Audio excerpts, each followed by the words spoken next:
It's yet another beautiful brand new morning, and you are welcome to the perspective on issues that matter to you every morning right here on the Ghana Talks Breakfast Show. I remain your host, Ruth Esenam Fiagbedu, and joining me in the studios this morning is Miss Regina Bless and Miss Debbie Adorso. They'll be joining us shortly, though. Before we get into that, Miss Regina is beautifully seated, waiting to digest the issues and digest the news stories. But before that, let's do some few news paper review. We've seen some headlines on some news papers, so let's go through it briefly. Then I'll go to Studio B and then speak to Miss Regina. All right, okay. So the Chronicles. Thomas Partey in the lion's den. Thomas Partey in the lion's den gets bail after being charged with rape and sexual assault.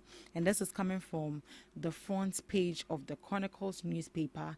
And on the front page, they have Thomas Partey, in picture. And then the headline, or what is written there, is that Thomas Partey in the lion's den gets bail after being charged with rape and sexual assault. I believe we've all seen this story trending on social media, where he was being allegedly said he raped somebody. So Thomas Partey is in the lion's den, and that is what the Chronicle is saying, that Thomas Partey is in the lion's den, gets bail after being charged with rape and sexual assault. Then on the same newspaper, the Chronicles, we have Ghana to become digital trade hub of Africa. NITA declares. Ghana to become digital trade hub of Africa. NITA declares. Minority rejects new producer price of cocoa. Minority rejects new producer price of cocoa. The minority is doing a lot lately.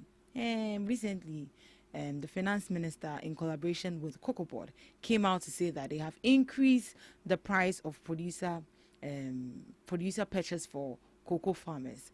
But it looks like our minority, our people, they are not in support of it. They are saying that they reject the new producer price of cocoa, and that is coming from minority. I know they've held some press conference, but don't worry, we'll get into that. All right, moving on to the next newspaper headline. The Ghanaian publisher. Asenso Boache slams Accra Kumasi Express plan. Asenso Boache slams Accra Kumasi Expressway plan. I'm not involved in Galamsey. Abanga fires back. I'm not involved in Galamsey. Abanga fires back. New cocoa price insult to farmers. Minority blasts government. New cocoa price insult to farmers. Minority blasts government.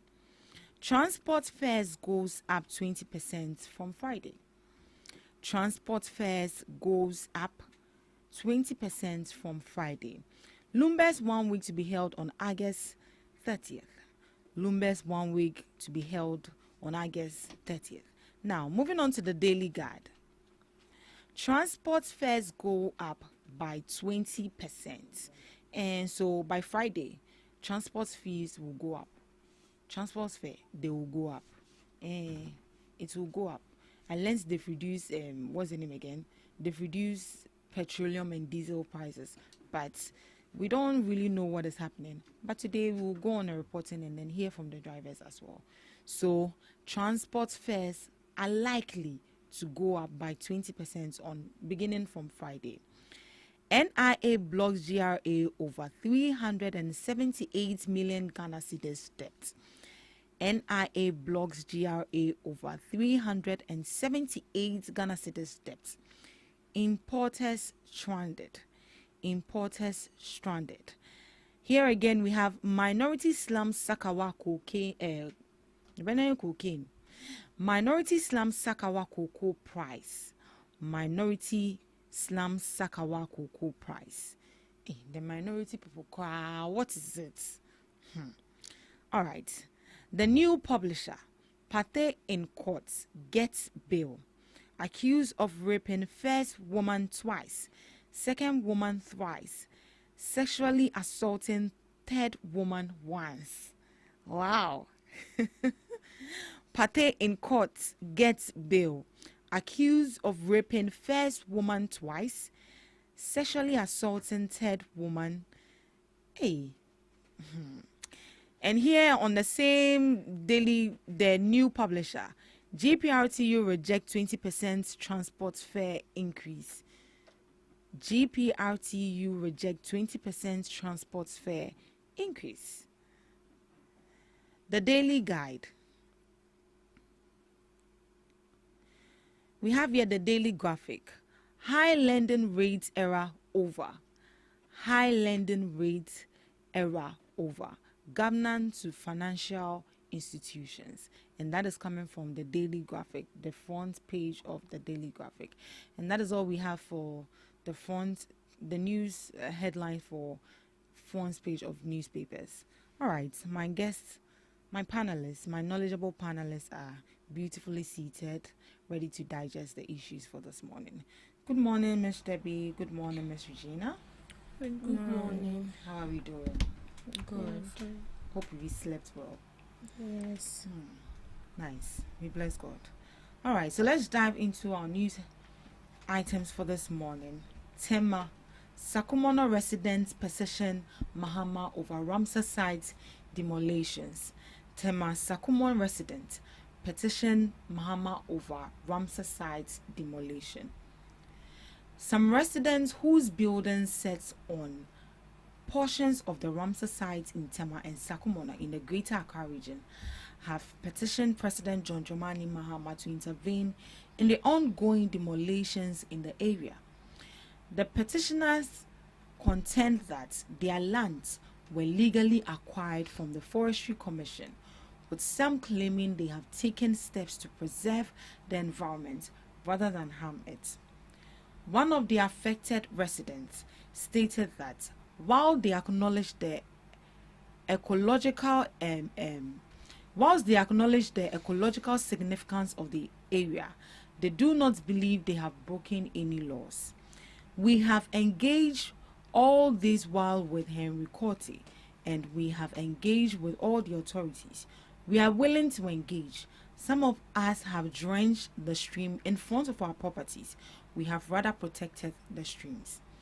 One of the residents also noted that the area is not flood-prone and that many residents have lived there since 2019 without incident. He called for continued dialogue under the new administration, stressing the need for policy continuity to find a lasting solution. As we know, government is continuous, so if the NPP government is gone and the NDC government has come, all we expect from them is to continue the engagement so that we can regularize the land, he added. The Ramsar sites are internationally recognized wetlands protected for their environmental value. However, increasing encroachment in recent years has led to set-led demolitions aimed at preserving their ecological integrity. Affected residents argued that instead of being evicted, they should be allowed to work with authorities to recognize their term. Yep, and that is it. Residents at the Ramsar sites have petitioned President John Dramani Mahama, and Ramsar sites are internationally recognized wetlands that are protected under an environmental treaty. These areas are meant to be preserved because they support biodiversity, they protect against flooding, and then maintain ecosystems. In Ghana, any construction or human settlement on these lands is usually considered illegal or harmful. Now, some residents say that they legally obtained the land or they legally bought the land from the Forestry Commission and they have lived there since 2019. They argue that they have not damaged the environment. Some of them have even helped drench or clear streams to prevent flooding. Their area is not flood prone, and so they don't see the harm in staying. So now the demolition are taking place and they fear losing their homes, and they are asking President John Dramani Mahama to intervene and allow for dialogue under his new administration. And this is coming from some of the residents living in the Ramsar sites in Tama and Sakumono. The term is illegal. The government says it's illegal for you to be there. But in as much as it's illegal, these people also said they bought the land from the Forestry Commission. So right now they've been living there for a couple of years now, since 2019, and now this new government comes and say that you have to vacate the premises because that place is a wetland, and then it's part of the problems we are facing right here in Ghana with regards to flood. So they have to leave that place. Ms. Debbie, what do you have to say with regards to this? Okay, so we know that Ramsar sites support wide range of plants and species. It's a wetland, and if it is not something that is very important or significant, I'm not sure the government will focus much on that, but it's of more benefit to the country. And in a way, I think the forestry commissioners should be questioned.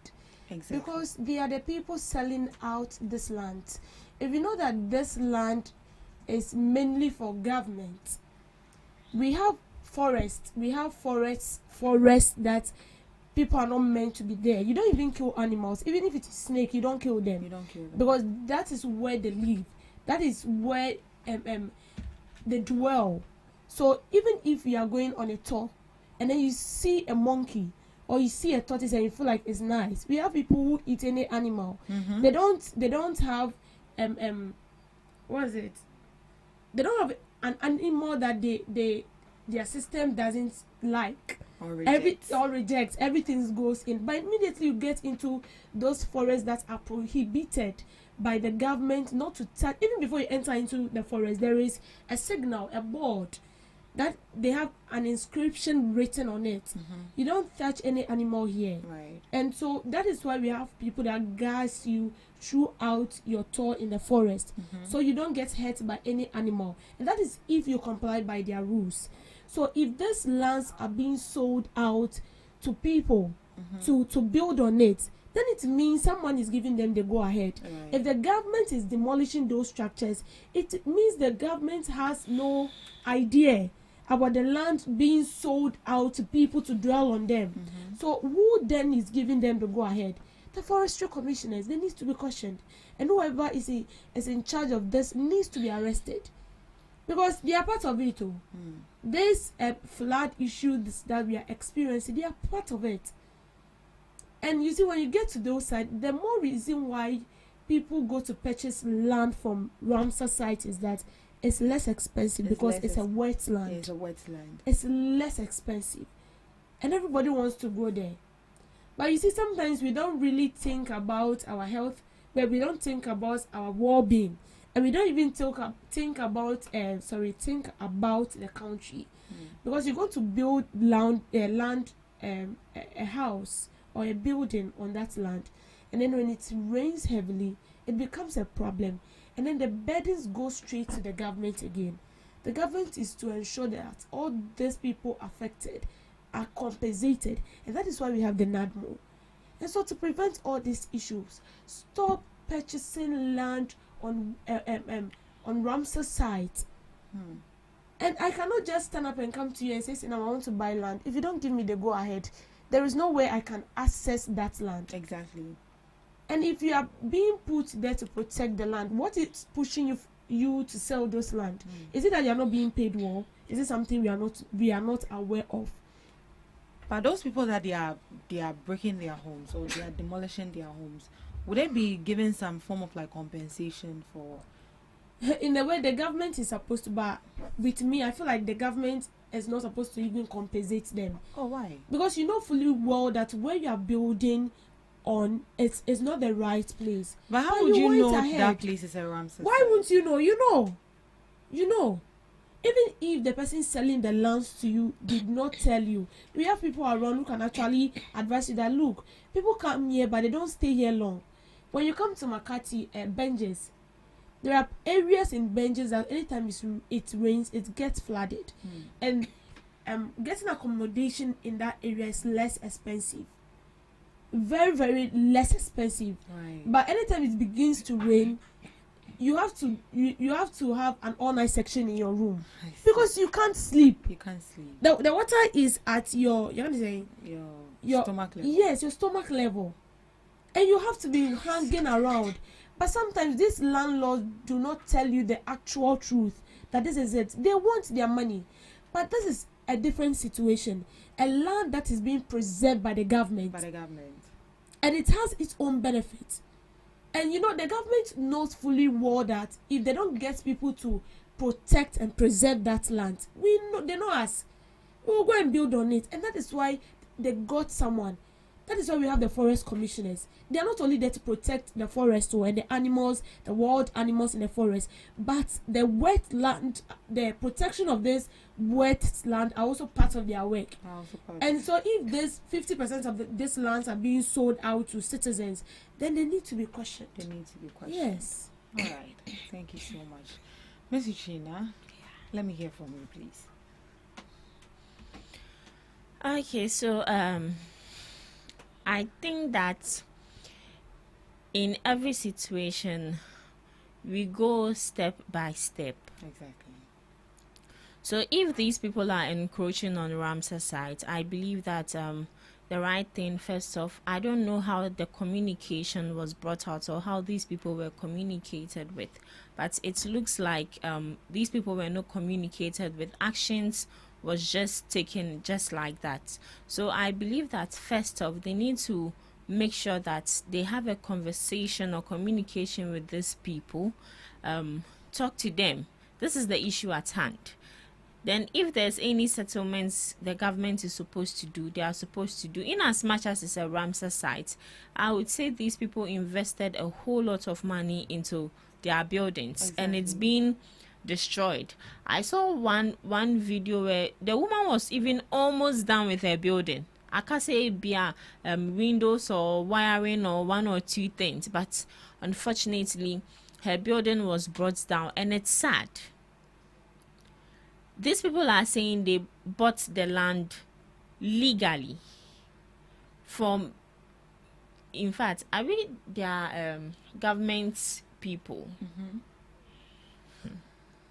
So it means there's something fishy going on. Yeah, because there's something exactly just like I've gone to mechanic. I've gone to DVLA to get a document for my car. Then you come out to tell me the document I'm having is fake.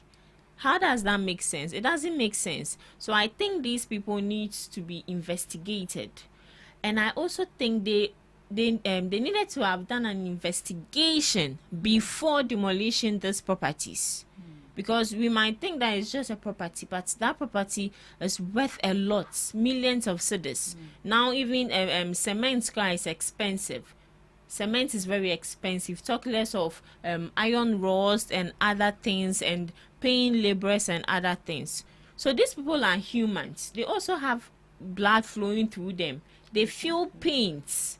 Just imagine you are wasting your wheel. Then all of a sudden everything is down. You are back to square one. First off, they've rendered some people homeless. And secondly, they've lost their property. Their money they've invested has all gone to waste. So what are they doing about these people? What are they doing for them? Exactly. So I believe that these people were not communicated to. If they were communicated, all these issues wouldn't be arising. They were not even honest with them in the first place. If they said they bought the land from the Forestry Commission, those people, they have the knowledge and they know how the land is. Exactly. Why then do you go ahead to sell to them? Or it can be that bribery or corruption. Maybe they saw the land and they saw maybe it was suitable. Well, perhaps we don't know if maybe they told them the truth and they still were like, we are ready for whatever. It's a risk they are taking. They're ready for whatever that will come up. They will still want to buy the land. But even if you are buying it from the Forestry Commission, it's a government body. And then you know how the land is like. And then you are selling it to these people. When you know it's illegal to sell Ramsar sites to these people, why then do you go ahead and then sell it to them? Yeah. That's somebody's whole investments down the drain, just like that. And who do I mean, Campo? See, no matter what, there's a solution to everything. You can be in a waterlogged area and still not get flooded in that environment. It depends on the kind of drainage system you bring up. That is why it's good sometimes when you are building a house, you have to get in touch with the right expertise. You're from saying, oh, they are. We have this big construction bodies. There's a name for them who make sure they come up, analyze land surveyors, check the lands, and draw a proper plan that is suitable. So sometimes it can be a waterlogged area, but at the end of the day, that place that wouldn't even look like a waterlogged area, in short, it is passing the right channel. It's passing through the right channels. So it all boils down to communication.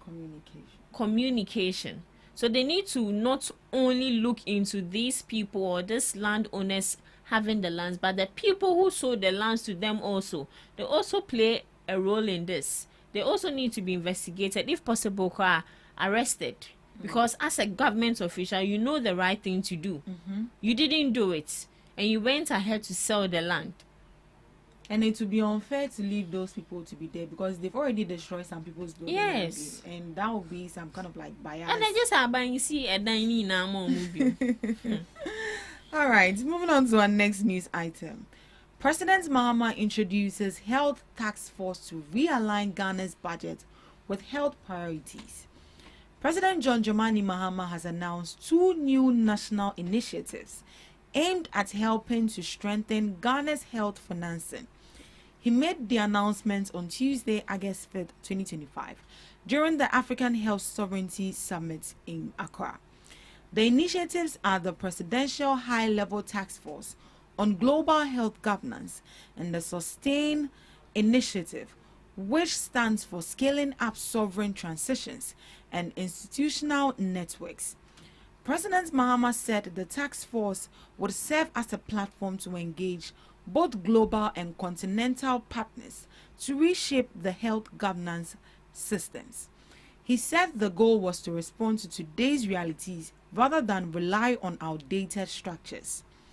The Sustain Initiative, he explained, will align national budget with health priorities and help mobilize domestic, diaspora, and philanthropic funding into health systems.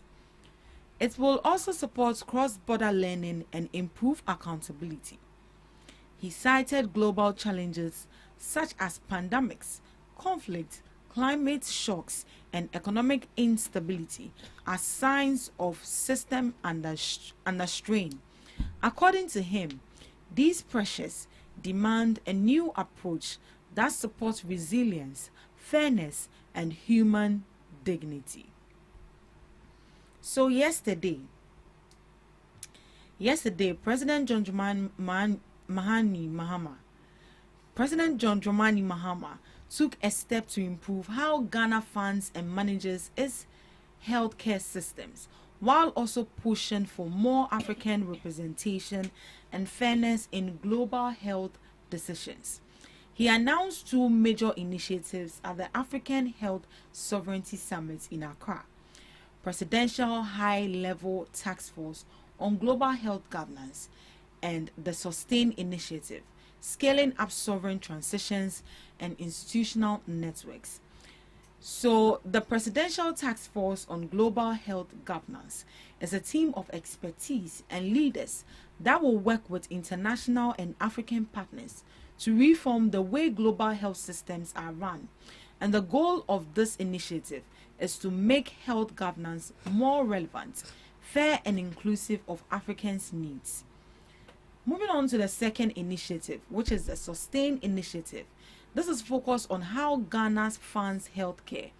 It aims to align Ghana's national budget with health needs, meaning more money for important health priorities, mobilize funding from within Ghana, the Ghanaian diaspora, and philanthropists, improve accountability in health spending, promote learning and collaboration across African borders. And that was what happened yesterday at the Kempinski Hotel, which brought together a lot of African leaders and, dignitaries for the summit yesterday. Miss Regina, what are your thoughts on this? Do you think that is a good call?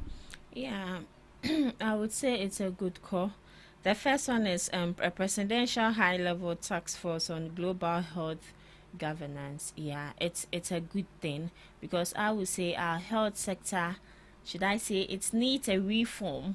It needs a reform, and it looks like some of the officials in the health sector, or let me put it, some of the doctors, nurses, I don't want to say they are not competent, but some of them do not really understand what it means. Sometimes when you are sick and you get to the hospital, the environment alone can heal you before whatever examination they do is taken on you. But sometimes these people, the moment you get there, then they even make sure that they've made it worse. They've made it worse. So top officials worldwide coming together to have a global conversation on health sector, I think it's a great one. And also the next Sustain initiative is automatically how to run the affairs of the health sector when it comes to its funding and all that. In every institution, funding is really important. It depends on how, even in your business, when you plow back profits, it's a good thing. But the moment you overspend or you dip your hands into that business money, and when you have a business and you fund it well, I don't know much about business, but I know that when it comes to business, there's a way you need to fund your business to make sure that it suits, first off, what you want, and also what your customers want also. So funding the health sector, I would say that it's very important, because there are certain needs, there are certain wants that every sector needs in this country. And also looking at our health sector, we need a whole lot of things. So if they want to talk about the funding issues also, it's a good thing. All right, Miss Debbie. Yeah, so I like the fact that President Mahama said the world has changed, but global health governance has not kept pace. Yeah. So I feel like our health system is outdated. We need to, our equipment needs to change. It's not only, I feel like it's not only about communicating about giving proper health care, but these doctors or nurses needs equipment. They need the needed equipment that will help them in their easy exhibition of their duties. I don't know whether the word I use is correct though, but to help them in to help their work, let me put it this way, to make their work so easy. So there are times where I saw doctors and nurses calling on the government to buy some equipment. They are lacking a lot in the hospital, and sometimes it's quite sad when you get to the hospital and because they are lacking an equipment, they cannot treat you, and then they have to transfer you all the way from other regions to Greater Accra. You get here, and then the highly anticipated hospital, the highly recommended hospital you get, and then they are also lacking that particular equipment. So coming on board to discuss, I feel like it's not only discussing about how they are going to give this treatment, but I like the fact that President Mahama stated that we are outdated, and it's true. If you look at what is making the Western world appear to be appear so good that everybody wants to go there for treatment. It's because everything is in place. They have the equipment, and it's not as if you going to school to study, you get to the hospital, and then you don't even have the things that will make you so efficient in what you are doing. Right. No, but when you get there, they have everything, and that is why most of our nurses after school they want to move out of the country. It's not because they don't want to impact what they've learned, because you've learned that thing, you get to the hospital and there is the equipment, they are lacking a lot of equipment. So I feel like we should focus more on the infrastructure, because if after all this talking about all this and we still don't do the needful, and if at the end of the day the government, any top official who is in government is sick and they have to transport the person all the way from Ghana to another country to receive treatment, then there is a whole question mark on the country. So we should focus on, I feel like we should focus on the infrastructure aspect. We should, modernize our health sectors. We should provide them with the needed equipment, not only the needed, but the right equipment. Right. All these years, it has been the NGOs that has been supporting these hospitals with the equipment, especially when it comes to dialysis. We don't even have machines. We don't have these dialysis machines. Recently, I heard the health minister saying that they have a lot of proposal, working on, so they can get dialysis machines for do you mentioned about 1,000. I was like, okay.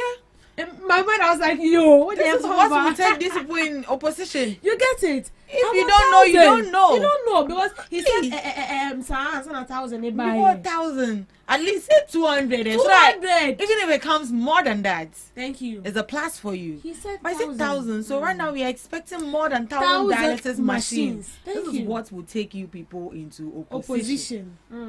Let's So be careful. if you don't have the exact number in your mind, don't go saying what you don't know, because Over promising. they don't know a Share. I was very attentive when he was. I was like, okay, about how many?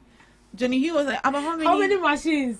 I said thousands. If you don't know, you don't know. If you don't know, you don't know. It's not a crime. You don't know. No, you it's don't not. know. It's not a crime. It's not a crime not to know. You should just say we are expecting a number, but when it's number. out, we'll let you know. Simple. When you wait for him, I could about thousand by where video they will play it back for you. The internet never forgets. It never forgets. So we should focus on the infrastructure side, equipment side. You get to hospital, even you are sick of malaria, and then you get to the hospital, the nets are worn out, the windows are very bad, they are treating you, and some mosquitoes are having access to your body. So are they treating you, or they are injecting more illness into your body? So we should focus on all this. When it has to do with the health sector, we have a lot of work to do. A lot. Our doctors, they are good though. Our nurses, they are good. They have been educated very, very well. Some of them go outside to study and then they come back to the country to impact. But then they get here and then the things they've used to teach them overseas, we don't have it here. So it's limiting them. Even conjoined twins, we cannot separate them in Ghana here. They tried some time ago. The children didn't survive. We cannot separate them because we don't even have the necessary equipment to aid in the surgeries and stuff. So we have to invest more in the health sectors. Cannot see the you should use it for the needed purpose. It's cannibal, let's use it for the needed purpose. And that was coming from Miss Debbie. Alright, moving on to our last news item. Don't abandon Accra Kumasi dualation for new expressway Asenso Boache to Mahama. Don't abandon Accra Kumasi dualation for new expressway Asenso Boache to Mahama. I don't know if I got the name correct. So, a member of Parliament's Roads and Transport Committee and MP for Bantama, Francis Boache, let me avoid the middle name.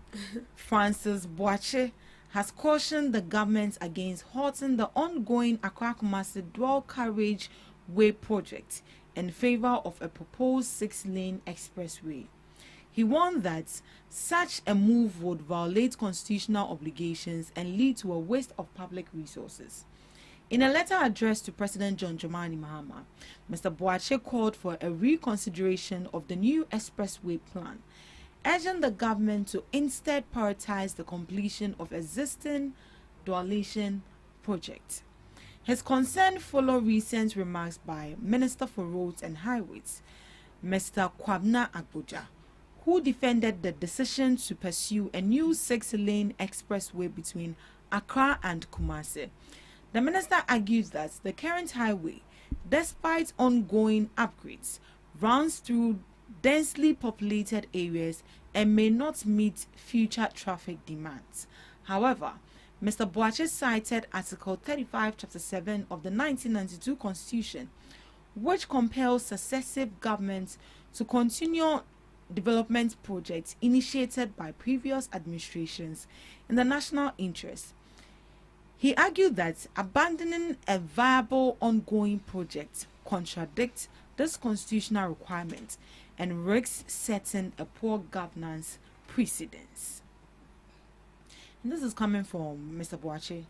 He's saying that government shouldn't abandon the Accra-Kumasi dualation for a new expressway.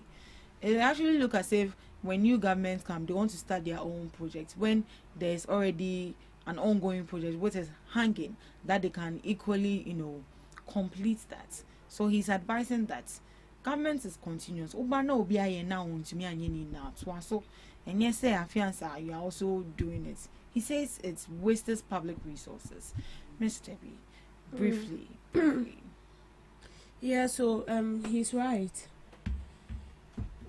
Because Party A started, and I'm not part of Party A, and because Party A will be given the recognition that he started and I came to complete it, so but you've forgotten that the money used to invest in that particular project was the taxpayers' money, and that is the main reason why we pay taxes on almost everything. Right. Common pure water, we even pay taxes on it. Even if it is 10 pesos, we still pay tax because imagine we are over millions in Ghana, right? Our population is amounting to billions. We've not yet getting to billion, but I would say we are in million. So if each person, imagine you're drinking a bottle of water like 5 times a day, and you are paying like 50 pesos on that. So it's like you are paying a tax like 1 cedi 50 pesos, and then over millions of people taking water a day. Imagine the amount of money the government is getting.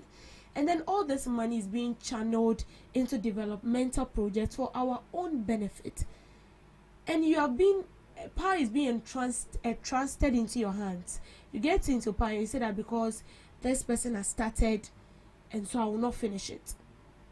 And this is the main reason why we are seeing no development in the country. Because we have a lot of uncompleted projects and citizens are suffering. Let's take accommodation for instance.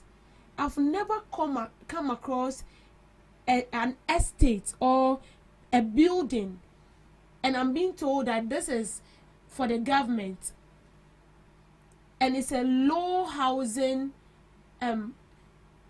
project for the citizen. You pay low amounts and then you rent it. Accommodation, no, government does not have a building that he can boldly say that this is what we the leaders are doing, we the government are doing for their people. A low cost building that everybody can afford. No.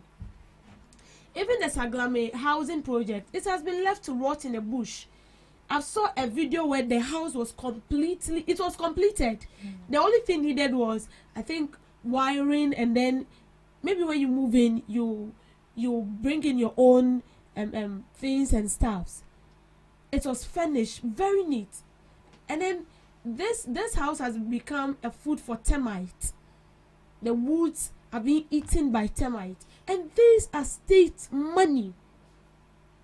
Even what they call affordable housing is not affordable because the price don't mention for you cannot afford it. And we leave this project to rot. During Kwame Nkrumah time, there are projects he brought on board. There are things he started like a pencil factory. It has been left to rot in the bush. It has become a conducive environment for smokers and drug dealers. When President Mahama came in the scene, he brought out the E-block. He started some. He didn't complete it. When the previous administration came, they tried their possible best to complete it. And I feel like it's not as if they could have done it, but I feel like they just want to do some and then leave the rest. And it has become a pace that has been left down. Any government that comes into power feels like I'm bringing on my own project and I'm not going to complete it. And the project you are bringing on board, you're coming into power like 4 years. 4 years is not enough to complete this project. So you start when the next government come. It is his responsibility to complete it, so that we will benefit. In Kayem do, when you know the taxpayers' money, they say no kwa. Then we are suffering. Saglame house, it has become a housing place for termites, for animals in the bush. You discount here, and we are suffering. A better than a landlord don't do 3 years in advance, because a new government only be. It's in also seen on your pen on or bejo. You have no option. You have to pay. And it's sad. It's about time you have to hold these people accountable and responsible. We've made politics so cheap and affordable for them. And so when they come into they do whatever they feel like is good to them, but it's bad. It's bad. A lot has been said by Miss Debbie, and this is where we draw the curtains for the News at 9 review. Up next, we have Debbie's Girl.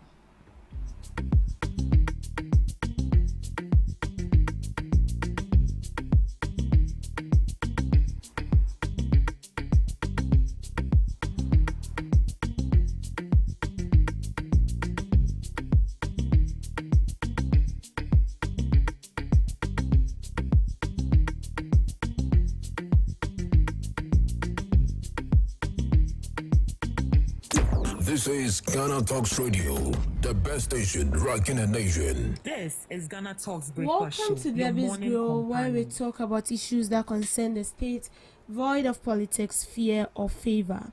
The minority in Parliament has described the newly announced cocoa producer price of 3,228.75 per bag as a betrayal of Ghanaian cocoa farmers, calling it ridiculous, unfair, and completely unacceptable. This follows the government's announcement of a 62.58% increase in the producer price of cocoa from $3,100 to $5,040 per ton. In Ghana cedis, the price moved from 49,600 to 51,660 per ton, equivalent to 3,228.75 per 64 kilogram per bag. The new price, approved by the Producer Price Review Committee, chaired by the Finance Minister, is scheduled to take effect on Thursday, August 7th. Speaking on behalf of the caucus at a press briefing, Member of Parliament on Food and Agriculture Committee emphasized that the new price amounts to a stab in the back of hard-working farmers who continue to contribute significantly to Ghana's economy. They criticized the government's pricing decision as comical and shameful. The caucus warned that such poor remuneration could push cocoa farmers to abandon their farms and lease them to illegal miners, thereby worsening the country's galamsey crisis and threatening the future of Ghana's cocoa industry. So this is from the minority caucus in Parliament. They are saying that the government is not doing well. You promised to increase cocoa by 6,000. What happened? Why? Why are you disappointing cocoa farmers? You shouldn't do that. It doesn't speak well of you at all. We know that we generate a lot of revenue from cocoa. Yes, we generate a big revenue from cocoa. And Ghana is the second largest country that produces cocoa aside Cote d'Ivoire. We are aware. But our farmers are not treated well. They put a lot into this cocoa farming. A lot has to go into it. Your time, your money. And even, cocoa has its stages. You buy weedicide, you buy all those pesticides, insecticide and weedicide spray just to prevent animals from destroying what you are investing into. and they also buy this. They have these things. It's called nutri something that they add to it to boost the plant so that it can flourish. But the money they are paying them is not good. It's nothing to write home about. So before the current administration came into power, he said to my cocoa farmers, I will be increasing the prices we buy from you per bag. We are going to increase your prices, so don't worry. Now they are in power, and then they've really increased the price. Yes, they did increase the price for them. But the minority are saying that the price the NDC or the current administration has increased or added is not good enough. It's a Sakawa price or Sakawa increase. So they shouldn't have done that. And it's like what they are doing, it's a means of pushing our farmers to hand over their lands to illegal miners. Now, I want us to look at something very brief here. In 2023-2024 season, the MPP government increased the producer price of cocoa to 20,943 per ton, which translates to approximately 3,100 per 64 kg bag, after achieving a free on-board price of 2,600 per ton.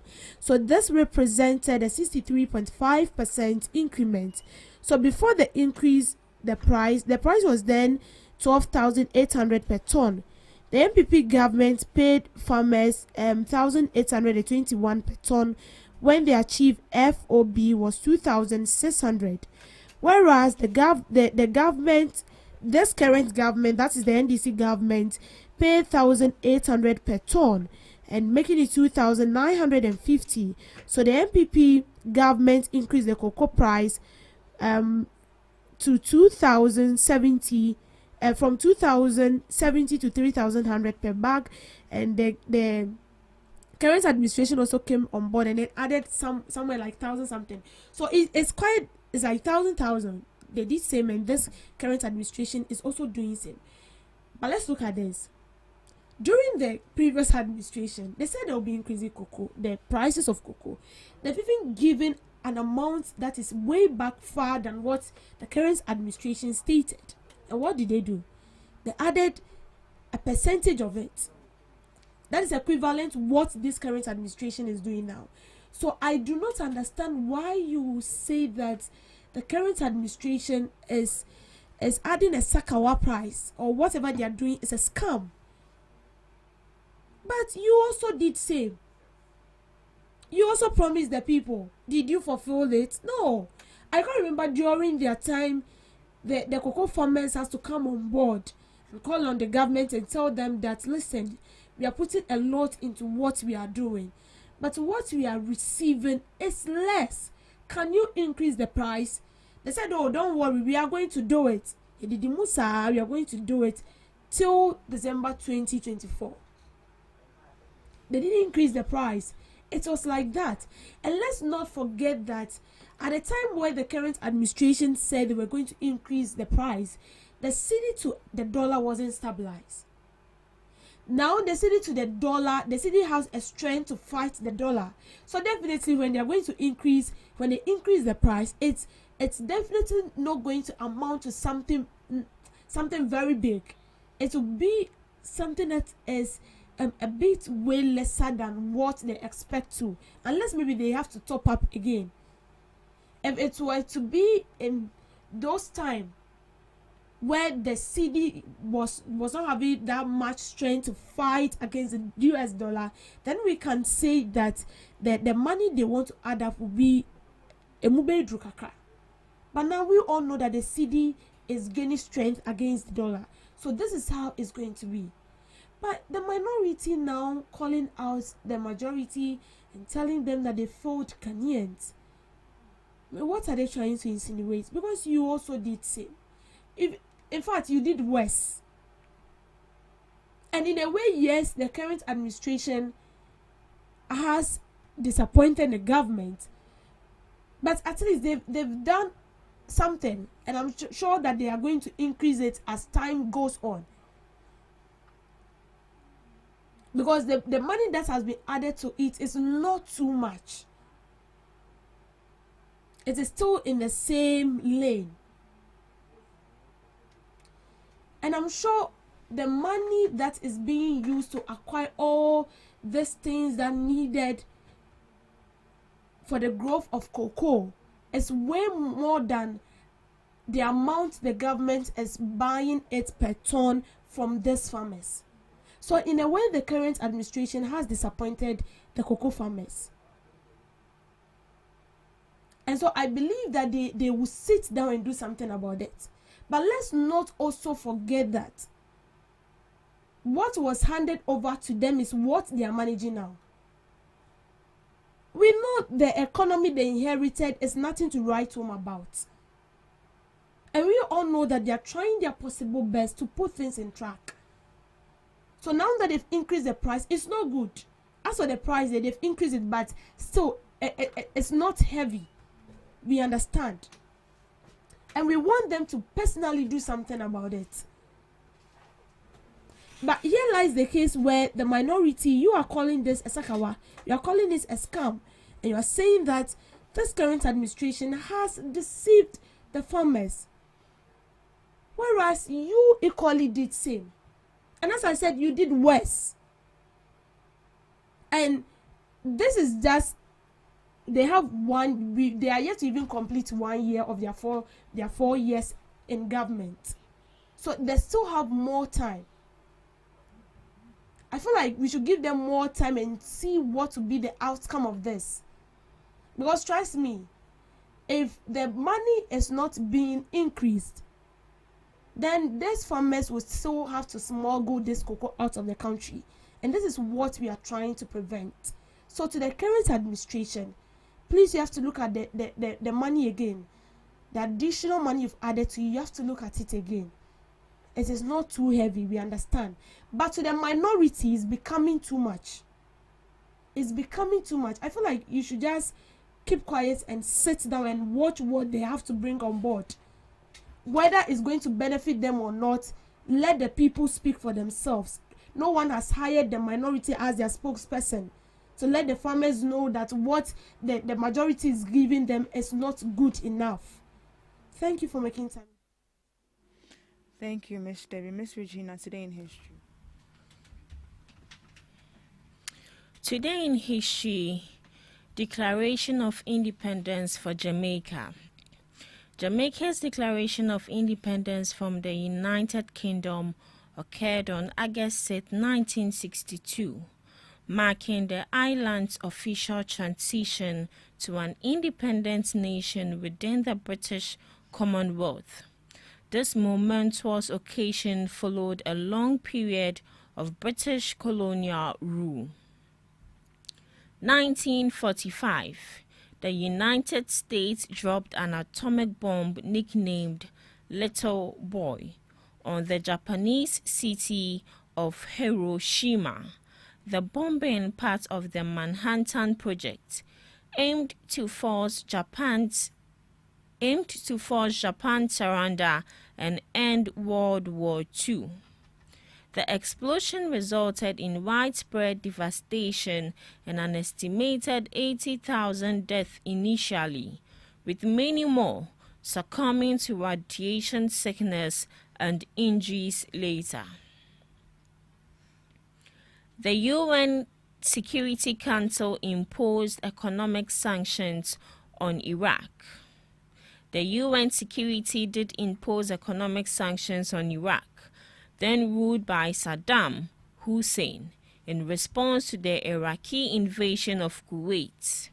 The invasion occurred on August 2, 1990, and the sanctions were implemented 4 days later on August 6th. Through UN Security Council Resolution 661, this sanction significantly restricted Iraq's trade and financial activities. 2008 coup in Mauritania. The 2008 Mauritanian coup d'etat was a military coup that took place in Mauritania on August 6, 2008, when President Sidi Ould Sheikh Abdullahi was ousted from power by the armed forces of Mauritania, led by a group of high-ranking generals he had dismissed from office earlier that day. Looking at some few observances. National Social Engineering Day is observed annually to raise awareness about social engineering tactics used in cyber attacks and to promote cyber security awareness, educate individuals and organizations about the risk associated with social engineering, promotes the importance of cyber security practices, highlights the human element as a key vulnerability in cyber security, encourage people to be more cautious about sharing personal information online, learn to recognize and avoid social engineering attempts. Moving on, National Fresh Breath Day. It is a day dedicated to promoting oral hygiene and raising awareness about the importance of fresh breath. The day encourages people to adopt good oral care, habits like brushing, flossing, and using mouthwash to combat bad breath. Lastly, National Wiggle Your Toes Day. It is a day to appreciate the functions of our toes and to give them some extra attention and care. Wiggling your toes is not only a fun activity, but also provides some health benefits, including improved circulation and flexibility. And that's all for today on Today in History and some observances live on Ghana Talks Radio. Thank you so much, Miss Regina, for Today in History. And this is where we draw the curtains for the segments of the Ghana Talks Breakfast Show. Right after this, we'll be coming up with the news. And right after the news, we'll be coming up with the main discussions. Please stick and stay with us. Hello Ghana, hello worldwide, I'm Mr. Level Ghana Talks Radio. Now listen, every Tuesday and Friday, beyond the time it's going to carry bro. Our Ghana Talks Radio, 7 p.m. sharp. Now Tuesday, we're going to talk about our culture, our history. My 20 things set about Sam. No, on the Friday, you bars on bars. You better rap, you better say, no artists go join me in the studio. We're going to discuss about music and business. Konya, or you singer, and now you rapper, you think say you get bars. You go fit spit fire now. Listen, make you join me with studios. Our Ghana Talks Radio, and yes, say then our day. Me say download the Ghana Talks Radio app, no, our Play Store, any App Store. No tune in, and say this is what you see. Baba live on Facebook, Cointakra, any Ghana Talks Radio page, and so now listen. Ebe your fire, 1 year, Konya, Wading, Jajan.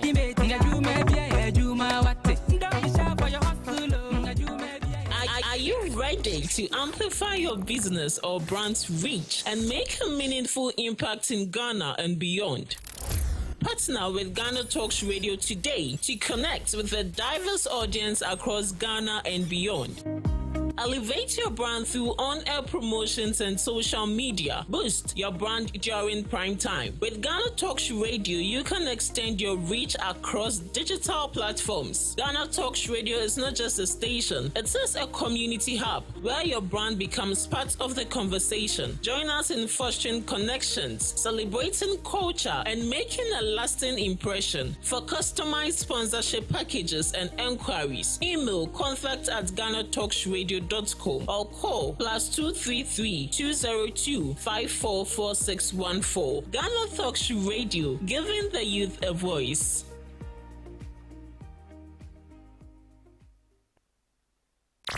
Ghana Talks Radio, #1. Ghana Talks Radio, #1. Ghana Talks Radio, #1. Are you ready to amplify your business or brand's reach and make a meaningful impact in Ghana and beyond? Partner with Ghana Talks Radio today to connect with a diverse audience across Ghana and beyond. Elevate your brand through on-air promotions and social media. Boost your brand during prime time. With Ghana Talks Radio, you can extend your reach across digital platforms. Ghana Talks Radio is not just a station, it is a community hub where your brand becomes part of the conversation. Join us in fostering connections, celebrating culture, and making a lasting impression. For customized sponsorship packages and enquiries, email contact@GhanaTalksRadio.com or call +233 202 544614. Ghana Talks Radio, giving the youth a voice. Ghana Talks Radio, #1. Ghana Talks Radio, #1. Ghana Talks Radio, #1. We bring you local news, business news, international, sports, and entertainment news. Right here on GTR. Good morning and welcome to the morning news broadcast on Ghana Talks Radio. Coming up, lab managers demand seat at decision-making table. World Health Organization calls on African countries to introduce health taxes on alcohol. Legal Aid Commission dairy need of government support amidst logistical woes. Cocoa Board backlash critics over new cocoa price. These and many more coming up shortly. Do stay with us.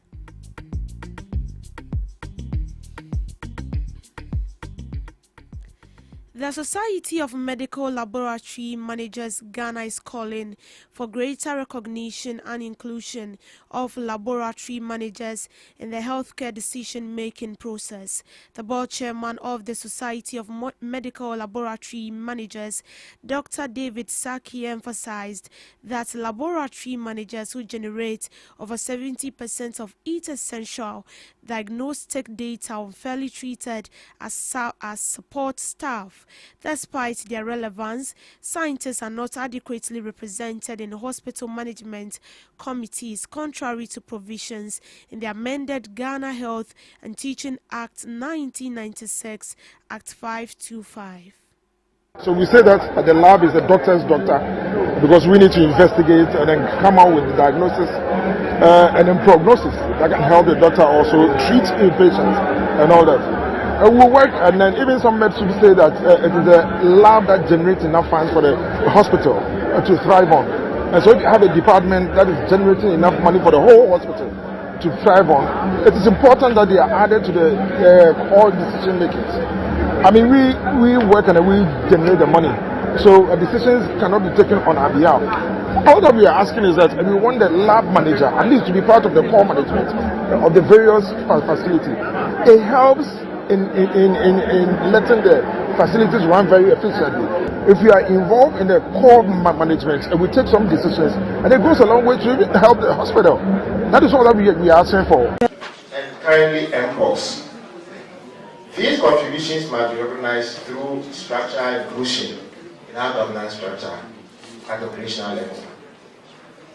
I add my point to the call for dialogue, and that's very important. Call for dialogue and reforms that reflect the modern day healthcare management. Let us broaden our vision of healthcare leadership to include all pillars: clinical, pharmaceutical, nursing, public health, and diagnosis. Let us empower institutions with leaders who reflect the full spectrum of health ecosystem. The World Health Organization is actively supporting countries in expanding health access on tobacco, alcohol and sugary drinks. According to the director of World Health Organization, Dr. Ashanom Ghebreyesus, these taxes can be a powerful tool to promote health, save lives and prevent disease whilst advancing health equity. World Health Organization advocates for health taxes as a cost-effective way to prevent injuries and premature mortality. They emphasize that taxing on healthy products can create healthier populations populations and also generate revenue for the government.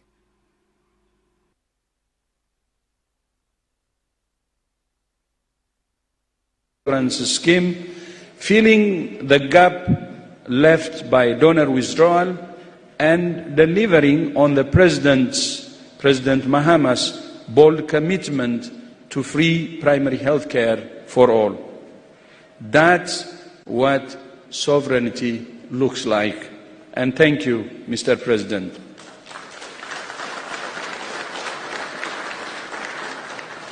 Of course, private capital and philanthropic capital are both very important, but they can only complement public financing and they cannot replace it.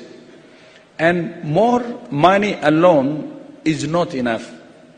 What's important is how effectively that money is used. WHO's work with countries has shown that up to 13% of health budgets in low and middle income countries go unspent due to weak public financial system. That is money lost. But more importantly, it means lives lost.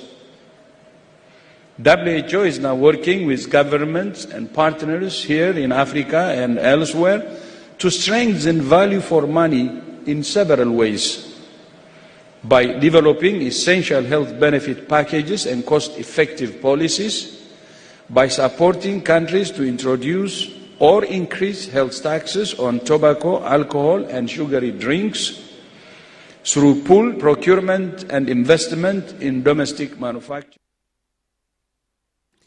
Moving on, the Legal Aid Commission is facing significant challenges that hinders its ability to deliver justice to the vulnerable. They lament on lacking sufficient resources in their line of duty. According to them, the Legal Aid Commission relies heavily on insufficient government funding. They stress that the limited funding affects the Commission's ability to provide adequate resources to its staff. In response to these challenges, the Parliamentary Select Committee on Constitution and Legal Affairs has urged the government to provide support to the Legal Aid Commission.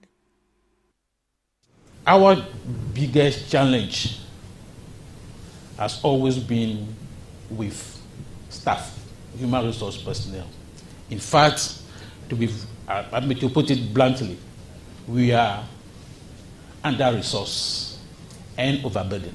Our staff strength now across the whole country is 193. We have offices across the country, 52. But out of these 52, only 46 are operational. Even if I say operational, what I mean is that at least when you go to these 46 offices, you will see either a volunteer, a national service personnel in most of them.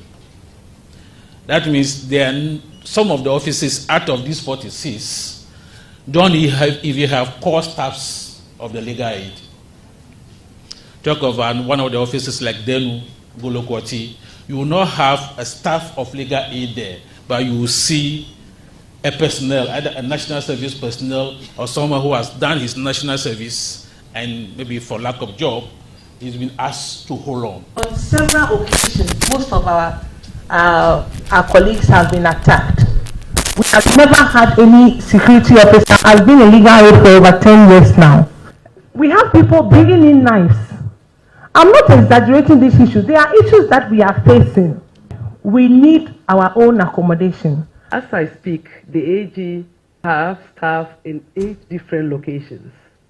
That tells you the challenge we are facing when it comes to office accommodation here in Accra. With this building that we have been given, I think the assumption was when this building was taken was to ensure that at least all the headquarters for AG would have been accommodated here. But this building itself was started 20 years ago, and it looks like then it was seen as very big. But if you go around, you see that there's lots of waste. I would say the spacing in between, just wasted space all along. You have very few real office buildings on the floors. We haven't fully moved in here, Mr. Chair, or I think somebody mentioned earlier about the, what do you call it, whether it's safe enough for us to fully move.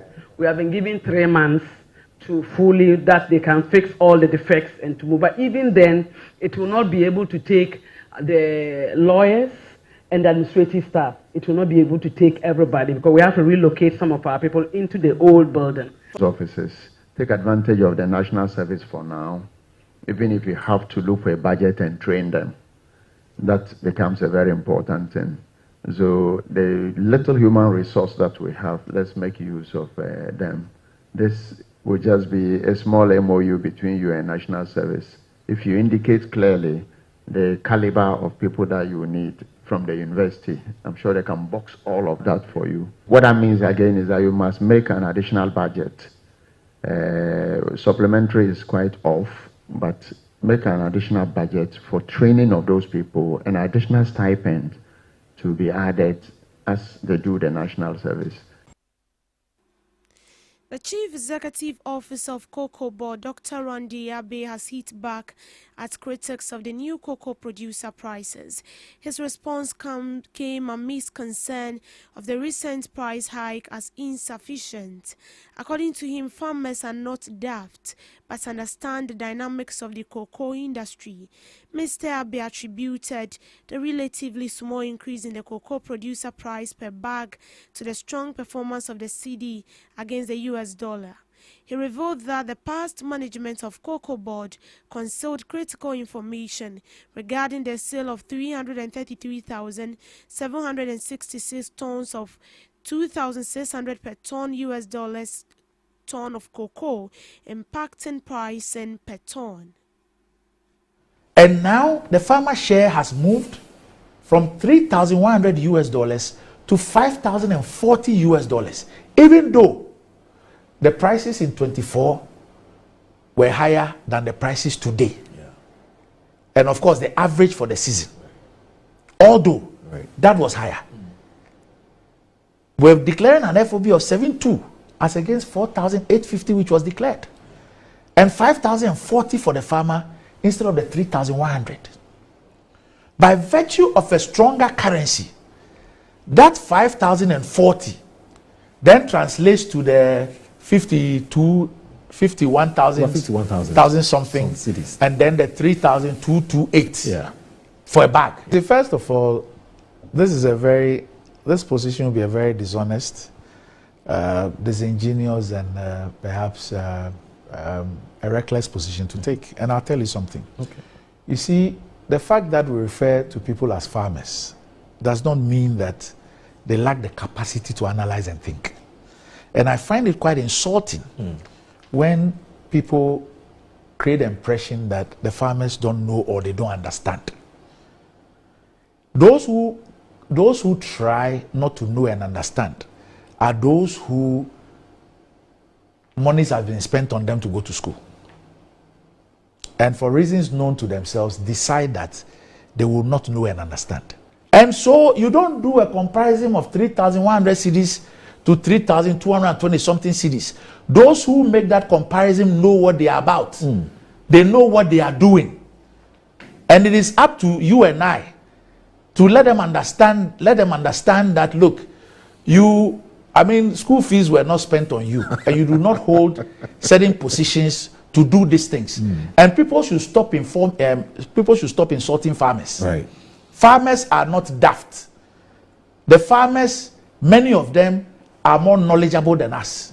They are more strategic than us. At least, since I assumed office, I've been to all the cocoa regions in Ghana. I've had debates with the farmers and all stakeholders at every place that I've gone to. I have spoken to them. I have listened to them. They understand what is going on. They know what they are doing. They will tell you about a comparison between Ghana and Cote d'Ivoire. And they will tell you that today, the 51,000 something less to Cote d'Ivoire, which is at about 30, less than 40,000. Far less than 40,000. They will be able to tell you that. That if they compare themselves to Cote d'Ivoire, this is where it is. So they know. The farmers are aware. The farmers are aware that His Excellency the President has provided them a subsidy. In related development, Minority Caucus in Parliament, led by Dr. Isaac Yao Poku, has demanded that the government provide a detailed account of all funds generated from cocoa sales during the 2024-2025 crop season. This call comes amid controversy over the government's handling of cocoa pricing and revenue management. They criticized the government for failing to keep its promise of paying cocoa farmers $6,000 per bag of cocoa, as announced during the 2024 campaign. Dr. Poku questioned the government transparency regarding cocoa revenue. The NDC government has told Ghanaians that Cocoa Board is insolvent. Cocoa Board is broke. Cocoa Board is a collapsed industry. What they have failed to tell Ghanaians is how much revenue Cocoa Board had generated from cocoa sales in the 2024-25 season. Is that amount in excess of 3 billion? And at the time, the exchange rate was 15 Ghana cedis to $1. So we are talking about revenue in excess of 45 billion. If Cocoa Board is broke, then you have to do your things as an institution which is broke. But today, what are we hearing? Cocoa Board is transferring almost everybody. Everybody who is deemed as an NPP sympathizer is transferred immediately. So we want to find out from them how much they have paid as transfer grant alone. If the cocoa industry is collapsing, what is the NDC government doing differently to revive the industry? Can they point to a single intervention they have ever introduced to alleviate the plight of the cocoa farmer? What was the motive of the NDC when they insisted, whilst in opposition, that the then government should have paid cocoa farmers at least 6,000 Ghana cedis per bag as farm gate price? Cocoa farmers are rather sad and highly disappointed. Cocoa farmers deserve better for their toil and sacrifices, for their enormous contribution to the economy of this country. They have described it as ridiculous. Some have said it's laughable. Others have said it's comical. Others have said it's absurd. Others say it is shameful. And others are saying it is most unfair. In business, Bank of Ghana Governor Dr. Johnson Asiama says the recent appreciation of the cedi has led to a near 50% decline in remittance inflows, as many Ghanaians abroad have paused sending money for local projects. The development comes at a time when the local currency has gained significant ground, appreciating by over 40% against the US dollar, 31% against the British pound, and 24% against the euro, supported by improved macroeconomic stability, falling inflation, and strong external reserves.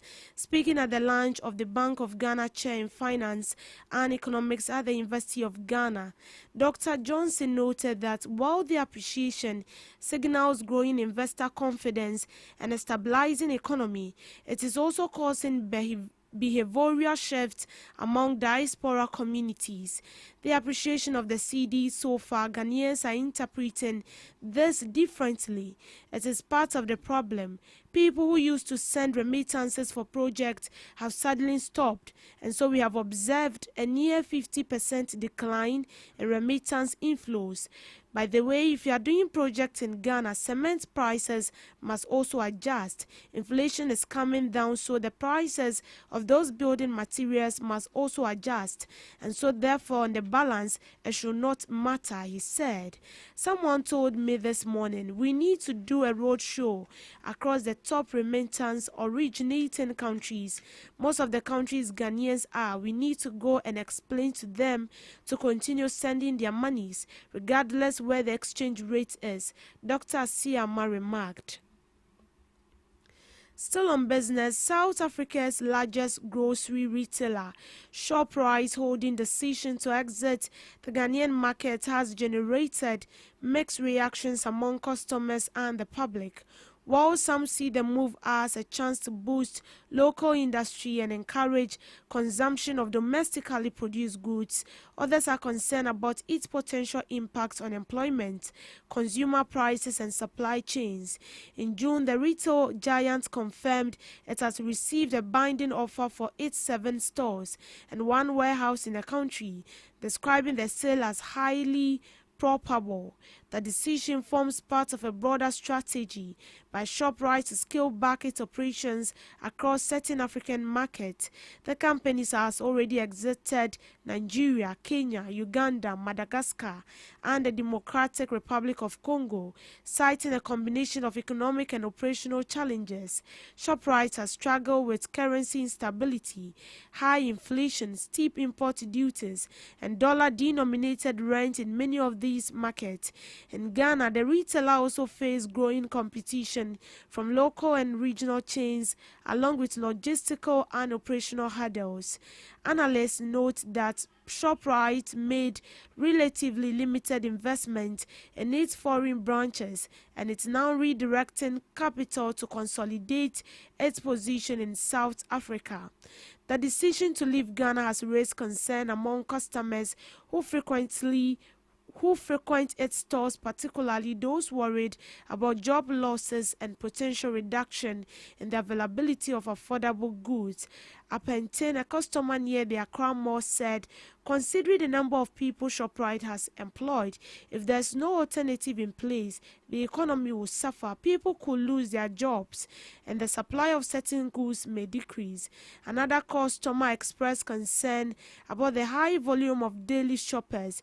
If you look at the number of people who shop there daily, it's a huge number. Many people prefer buying from Shoprite. If they leave, it will certainly affect consumer behavior, he said. Others, however, believe the exit could offer a chance for local businesses to grow. I think the exit has both good and bad sides, said Bright Alonyo. The bad part is that Shoprite offers some products cheaper than local options, but the good thing is that this could help keep more capital within the country. Shoprite has not disclosed the identity of the potential buyer and shared further details about the transaction.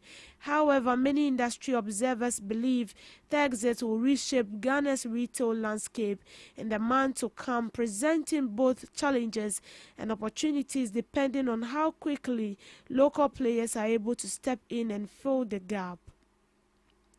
To sports, former Black Stars midfielder Emmanuel Agyemang-Baidu has lauded the Ghana Football Association for its strides in developing women's football, but believes more can be done to elevate the game. The 2026 season of the Malta Guinness Women's Premier League is scheduled to begin on October 31st and will run until April 27th. The competition will once again feature 20 teams, split in the northern and southern zone. Speaking ahead of the 26th Malta Guinness Women's Premier League, Baidu praised the GFA for changing the narrative around women's football and called for increased sponsorship and investment in a female game. I have been visiting some of the clubs and watching some of the games. You can see they have done a great job. We can do more, he said.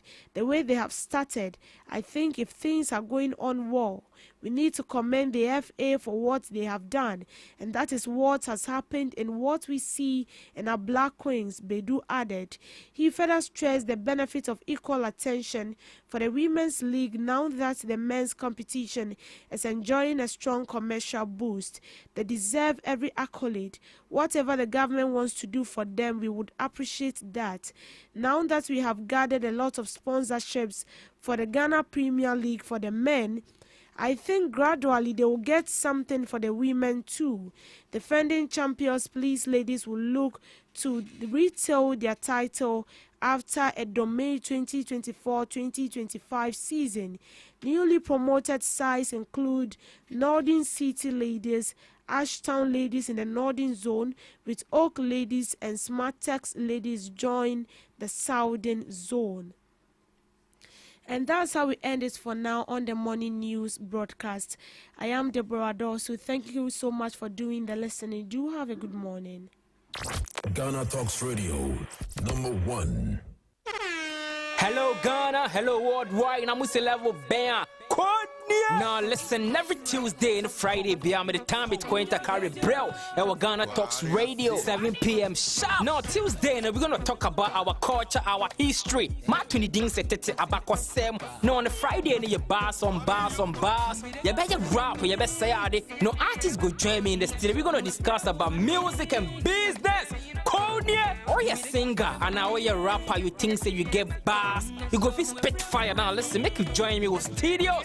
Our Ghana Talks Radio and you say then all day. Me say download the Ghana Talks Radio app no. Our Play Store and the App Store. No tune in and say this what you see Baba live on Facebook, Cointakra, any Ghana Talks Radio page in this now. Listen, I bet you fire. 1 year, Wading, Jajai.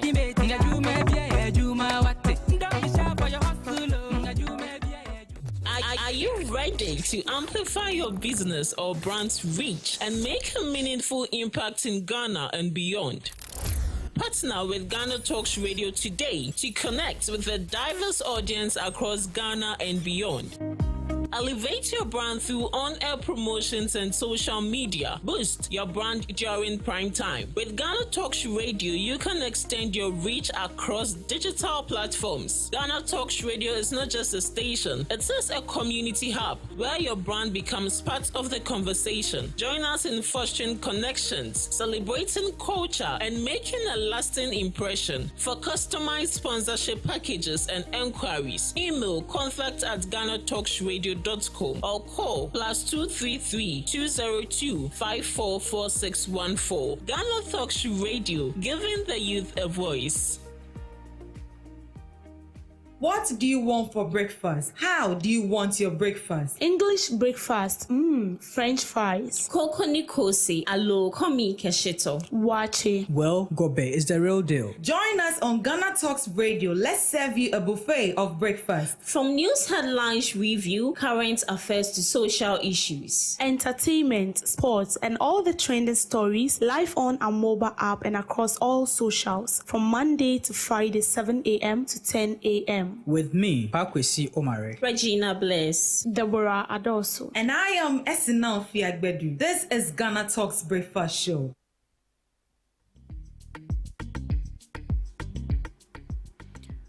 This is Ghana Talks Breakfast Show. A good morning to you wherever you are listening to us and watching us from on Ghana Talks Radio. My name is Pakwesi Omare. It's another day. It's another beautiful Wednesday. It's the midweek, and you know how we do it on the midweek edition. Our discussions are going to flow according, subjected by two gentlemen, one for the NPP, one for the NDC. As usual, we normally have our political twins in here, Peter and Paul, but for some inconveniences, today Peter is not coming in. We have Bismarck doing justice for the NDC this morning. Bismarck, good morning, sir. Good morning, boss. I hope you are doing well. By the grace, I'm doing very well. We thank God. We thank God. Dabain Papa. Yes, exactly. This your slogan. People are saying it doesn't match the economy. Oh yeah, that one is true because you can't please everyone. So, no matter how good and how hardworking you are, there are people that will say you are not doing well. So you don't have to. Hearsays are normal everywhere. Oh, okay. Yeah. So it is only for us to continue the good work and work to please the people of Ghana, but not those who are not pleasant with the good things that are going on. Okay. Yeah.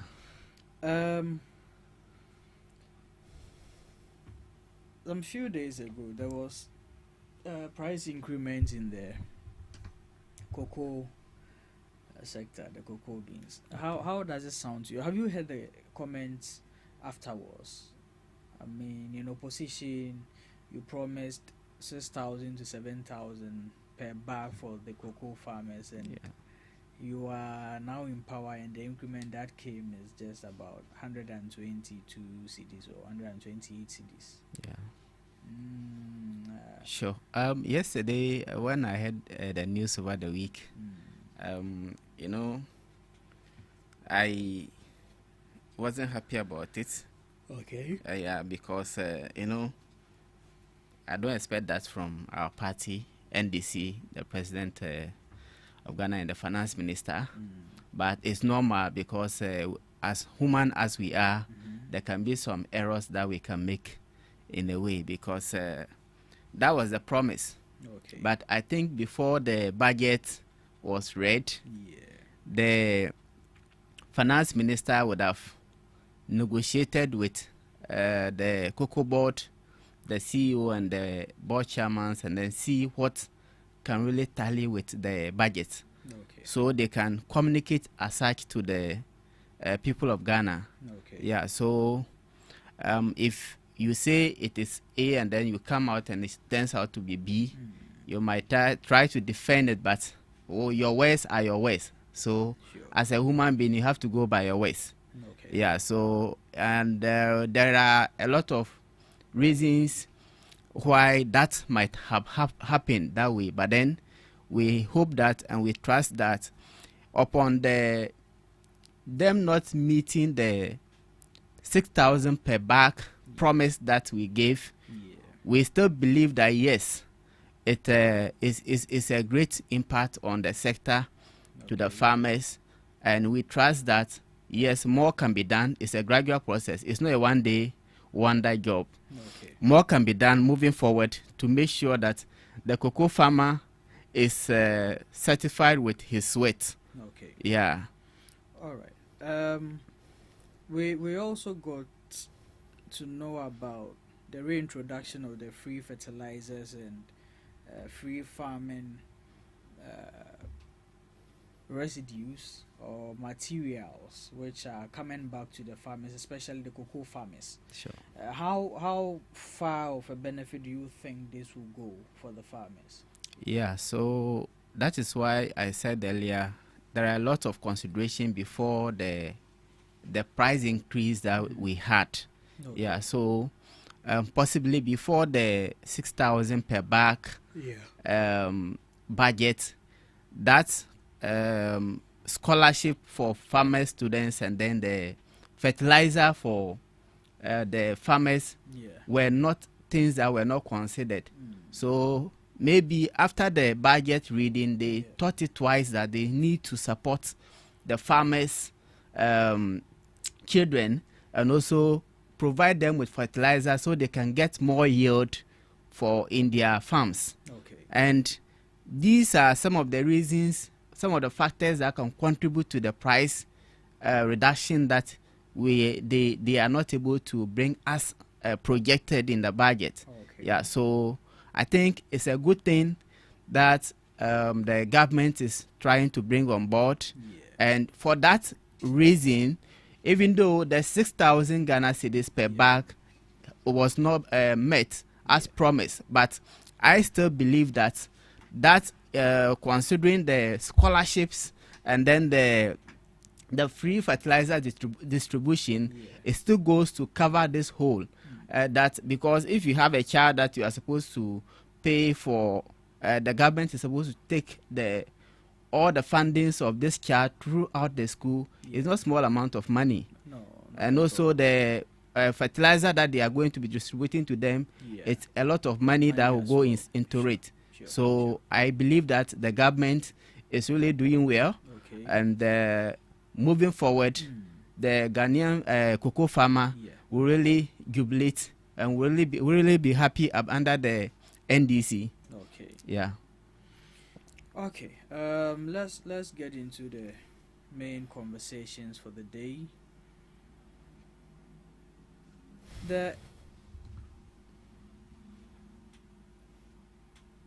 I think about,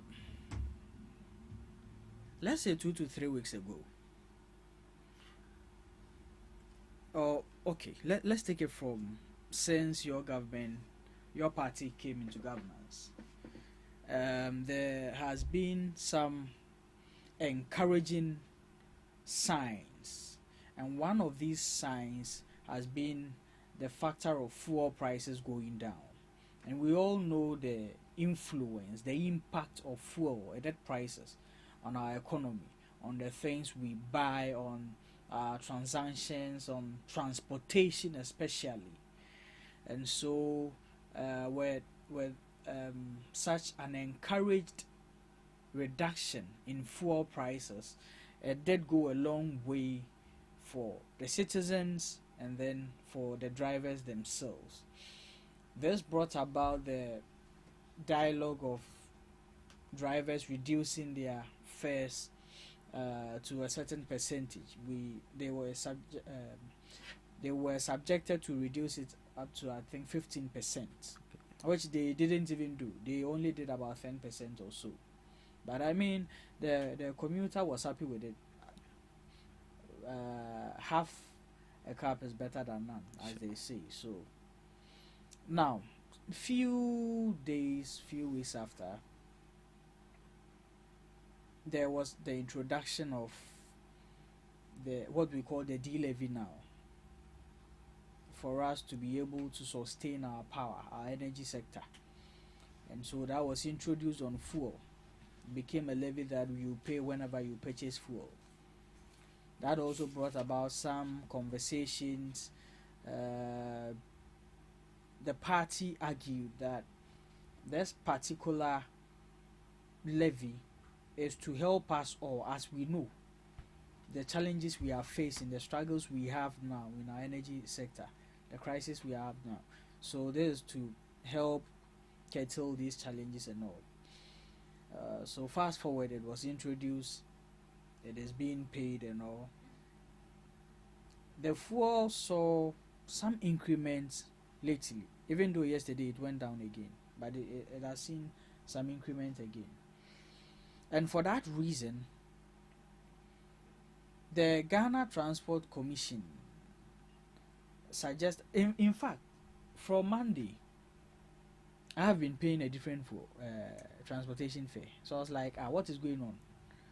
So I had to call the JPRTU boss, ask him, and he said he has no idea what is going on because they haven't communicated anything as such. Okay. But then the drivers were saying GPRTU give the directive for this. And I said, if that was it, they would have communicated to the entire public to know. But such communication hasn't been granted. So I had my doubts. Fast forward to yesterday, JPRTU comes out to say they have no idea of it. They distance themselves from it. COPEC also say, you know COPEC, right? Yeah. COPEC also comes out to say, no, this can't happen. All the reasons why they are, I don't know if you've read the reason for the increment in the. Yes. Let me see if I can get it and then read it to our audience so that. Okay. So this is coming from the Ghana Road Transport Coordinating Council. Adjustment in public transport fares effective Friday, 8th August 2025. Now, in line with administrative arrangements on public transport fares, the road transport operators have increased public transport fares by 20% to accommodate one for the non-corresponding reduction in spare parts, goods and services after the reduction of transport fares by 15% on 21st May 2025.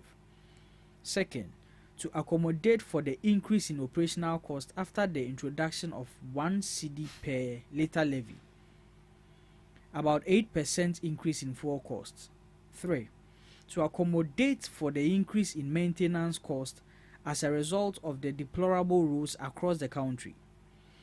The new fares take effect from Friday, 8th August 2025. The fares cover the following types of road transport operations: shared taxis, intercity buses, which is the trotro, then intercity long distance buses, and then 4, haulage. We kindly request all commercial transport operators and companies to comply with the new fares and post same at their loading terminals.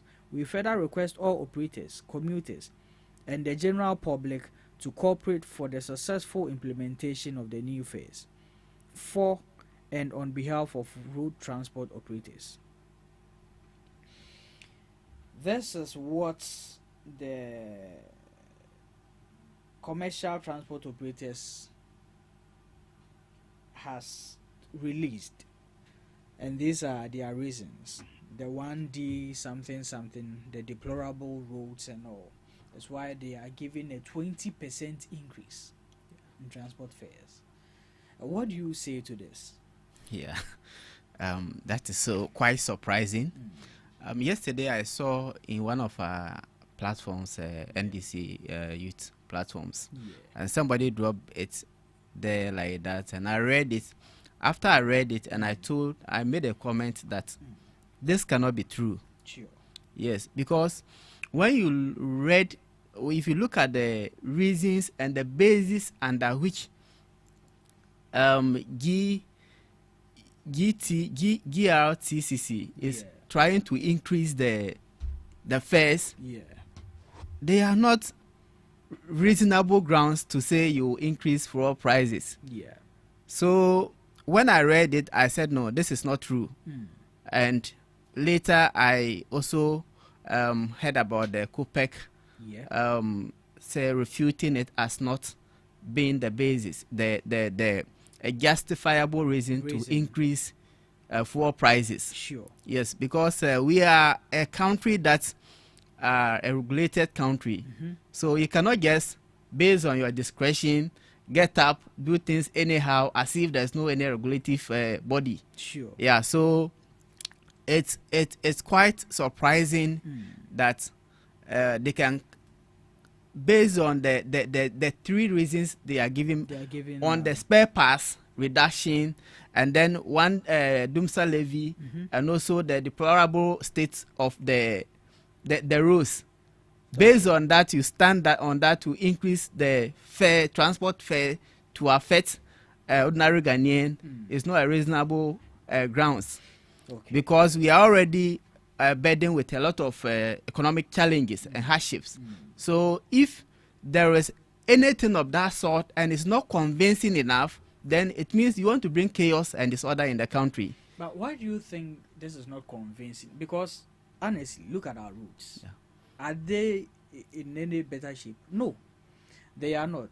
Yeah. Truly, they are paying the 1 cedi levy thing. So looking at these factors, don't you think they have a reasonable cause for this increment in transport fares? That is it. So that is why I was saying that, you know, we pay taxes to our government, and the Ministry of Road and Transport are kind of they are the sole body responsible for the maintenance of our roads. So if our roads are bad, you raise alarm to the ministry for them to address it. You don't get up, say because the roads are bad, your vehicles are to suffer. No, it's not done that way. So the basis they are giving, if they have a call, yes, I know our roads are bad in a way, because when you are driving, sometimes it's kind of it worries. The potholes are disturbing. So it's an alarm that the Ghanaian people are aware that yes, this is a concern to all of us. But then you don't pass through that channel to address such a situation. So the increment in transport fares to cater for your maintenance fees, would that solve the problem of road potholes? That wouldn't solve the problem. So the best option is for them to address it through the Ministry of Road and, exactly, and the transport, so that at least that can be addressed properly. But increasing the fuel prices, I think it is not a reasonable grounds to do that because of the potholes in our roads. Yeah. But looking at all these things that every now and then these transport companies just wake up to, as to say, do whatever they like, because it has become the only source of transportation. What do you think government can do to bring, let's say, a measurable effect to this, where they wouldn't have that authority, that audacity to just wake up, issue a statement as to how they want things to be run? What do you think government should do? Yeah, that is a good question you have asked. But when you look at this concern, actually, it's not because of it's not the private Ghana private transport union that are kind of increasing this. They even deny the fact that they have not been consulted. They are distancing themselves from yes, they've not been consulted. There was no any official meeting as to increase the fuel prices. The transportation. Okay. Yeah, so just to come back to your question, you know, the government can easily do this. It's just that government is not really focusing on providing adequate transportation system for the Ghanaians. Yeah, if you there was this country, Luxembourg. Okay. I learned over there. I've not been there before, but what I heard over there is wherever you pick your car, it is free transportation. Wow. From where to where in the country. As far as you are picking the car in the country from intracity, intercity, it's free. Wow. So it is just for the government to remain focused on that and bring the attention over there, and they can secure a lot of vehicles. Transportation systems, railway system, and it becomes more easier. Sure. So if that is done, and maybe that system is there for free transportation, easy access to transportation, they cannot just GPRTU, for instance, cannot just get up and say they wouldn't, they will increase transportation anyhow. Sure. Even the 15% reduction that they did, most of them, they have to use force for them to reduce it. They were not going according to, and even as we speak now, some areas, remote areas of the country, they are still going by the old fares. Old fares, wow. Yes, they are still going by the old fares. Wow. And it's a great concern that the government really needs to pay more attention to our transportation system, and that can help, especially when you get to Tema like this. The road over there, I have been on the Cape Coast, Accra Road for quite a long time. And then from there, I have been to Pokwasi to Circle Road quite a long time before I moved to Accra to Tema Road. But I realized that Accra to Tema Road, the charges over there are too much. A very short distance, they can take ×2 of maybe say Cape Coast to this place, Accra Road. Wow. And then ×2 of Circle to Pokwasi and Sawam Road. Wow. Yeah, so it's like there is no proper regulation in the system. So everybody gets up and then go to the road and do whatever he or she wants. So in this case, you believe that if we had a government transport system itself, exactly, that will throw a challenge to these people, and that monopolious whatever they do will be reduced. Because for instance, we used to have these buses, the Metro Mass, the Ayalolo, and they were taking just about 40 to 60% of what the ordinary trotro driver takes, right? So what happened to all these buses? Is it that some people in government or people who sponsor government are benefiting from their private transport system? So in a way, it doesn't give government that attraction to secure its own buses for the state. Look at the STC. I know STC is for state owned, but look at the state of STC. Go to Circle right now. Look at STC buses, and then you look at the VIP buses. How come the private transport system is in good shape, but the state transport system is nothing to, commend of? Look at our railway systems. We purchased the train some time under the NPP, and we all saw what happened. Now, where is that train? Yeah. Has it been refunded? Has it been replaced? No one is asking all these questions. What are we getting wrong, especially when it comes to our transport system? Yeah, so when it comes to that aspect, maybe as we said, you purchase them before, and it's not because they are benefiting from the private, so because of that, they want to collapse the public sector transport system. Okay. The only challenge is lack of fiscal discipline in the system, because it's just like most growing up, I realized that if the basic private schools, when you go there, there is this kind of discipline over there. Teachers will report on time. A teacher will not exit the class anyhow. So the attendance of every teacher is consistent every day. But when you compare it to sometimes the public basic schools, especially in the remote areas, students or children can be in the classroom for a week without a teacher. Wow. And probably the teacher has vanished to somewhere for doing his private activity, and there is no any check. So the only challenge we face in that area is a fiscal discipline that we need to be able to maintain, because you have the vehicles.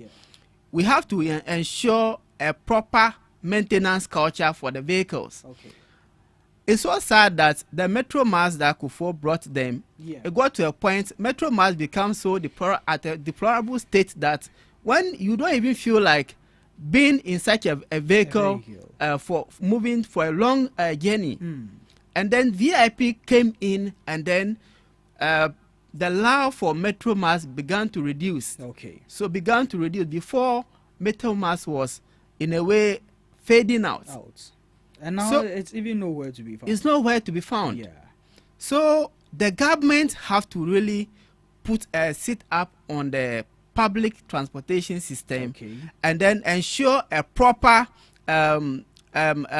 fiscal discipline, so that at least people whom you entrust vehicles to them, you make sure that there should be this check and balances.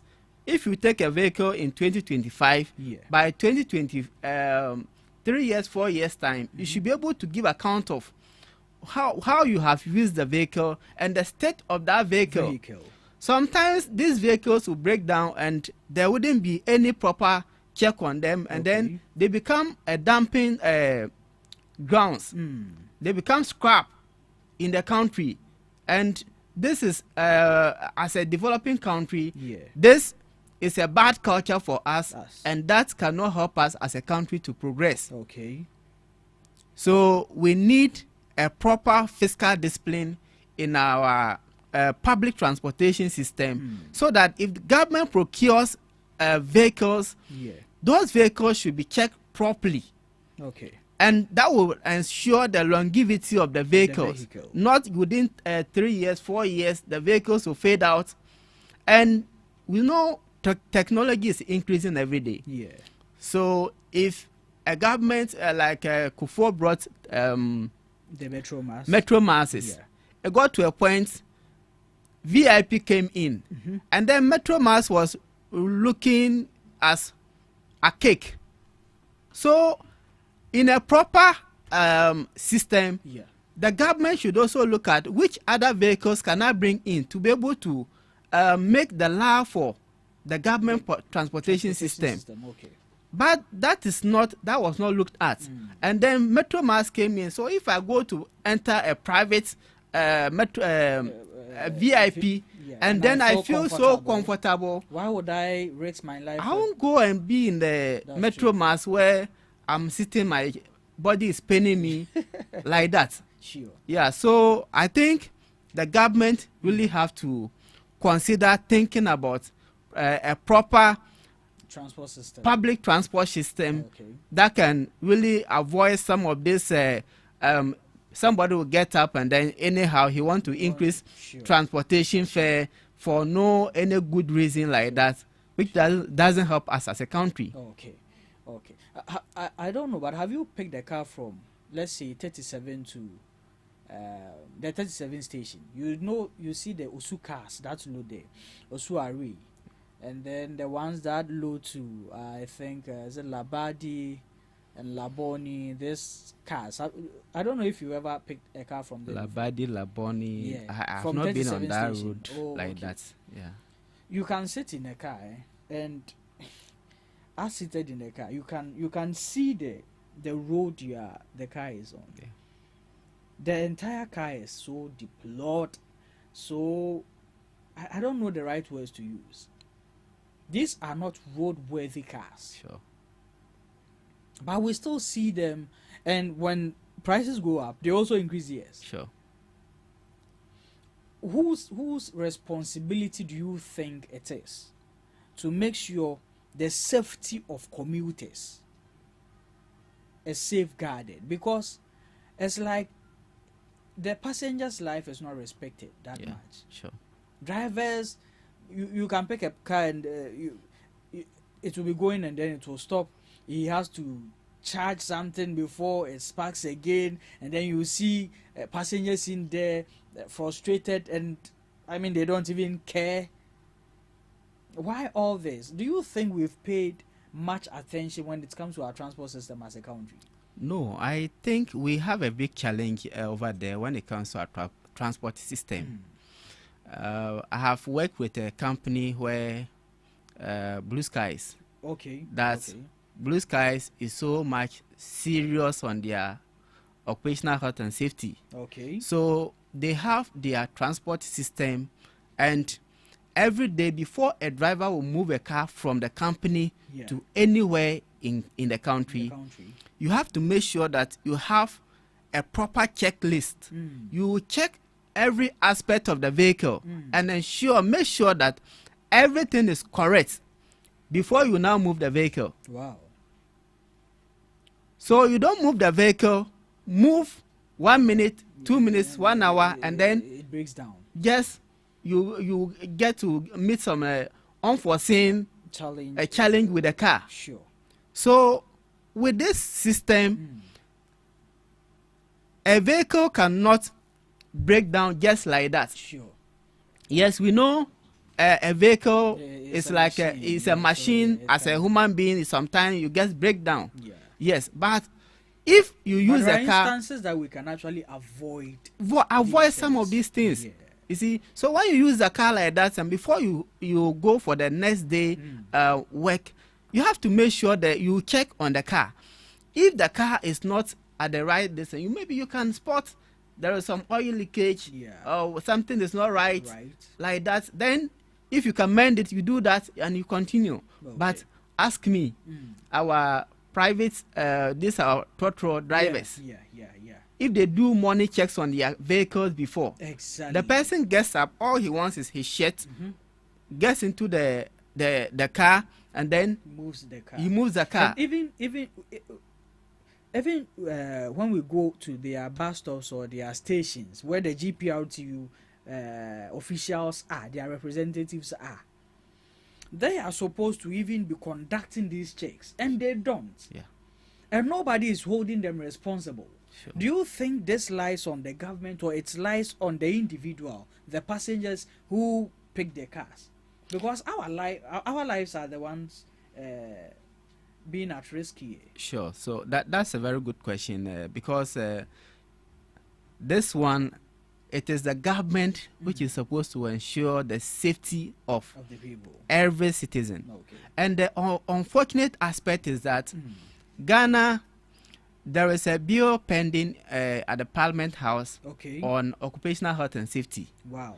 Occupational health and safety bill has not been passed to ensure that every institution would really follow safety practices at their workplaces.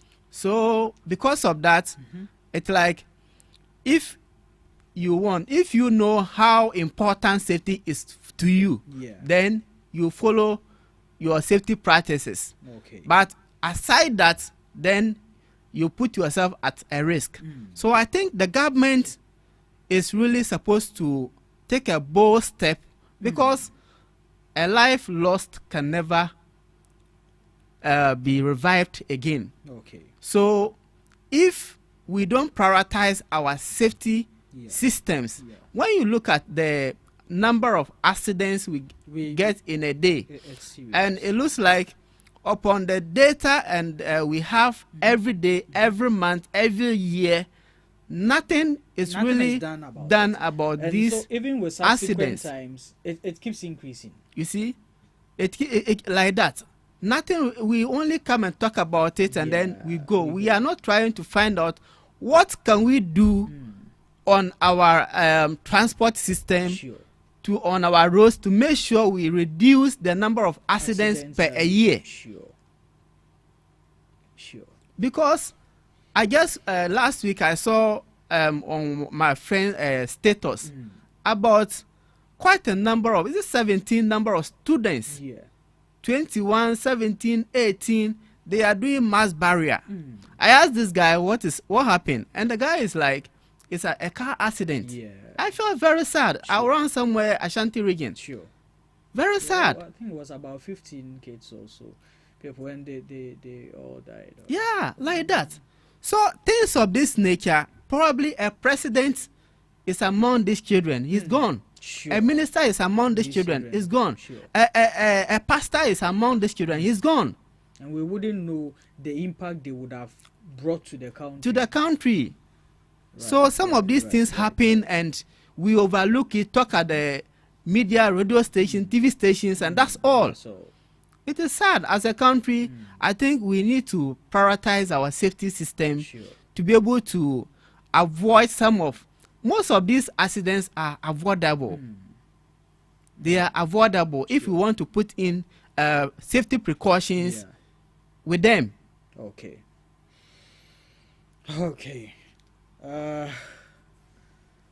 Let's see what happens on Friday. COPEC is ignoring them, sanctioning against it. JPRTU is distancing themselves. But what do you think should be done if they should proceed with this directive? They cannot proceed with this directive based on their reasons they are giving. They cannot in any way proceed with the directive, because we are a regulated country, a democratic country. You cannot just get up on your own discretion to do whatever you want. Let it be a reasonable grounds, and where reasonable human beings will understand why you are doing that. So if it is just because you think it should be like that, where it doesn't make sense, you bring it up for people to accept it. Then everybody, then what is the name? So the passengers would also get up and say, we are not going to pay transportation at all. Take us to where we are going. Yes. Okay. That's fine. Yeah, because everybody can do whatever he wants. That's hilarious, coming from Bismarck Akin, speaking for the NDC. Bismarck, getting on to the next topic for discussion.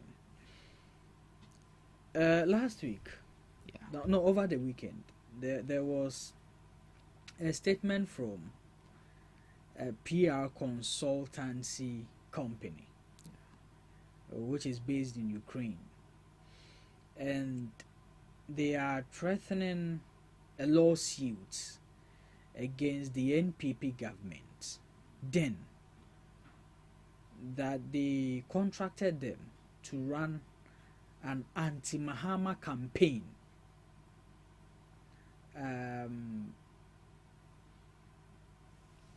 and they are yet to be paid. There is a balance for them to receive, and they are yet to receive that balance. So they are taking them to court. But it has come to a public distress, because they believe that this doesn't speak well of our political scene. A ruling party contacts a PR company to run an anti-campaign against their opponent.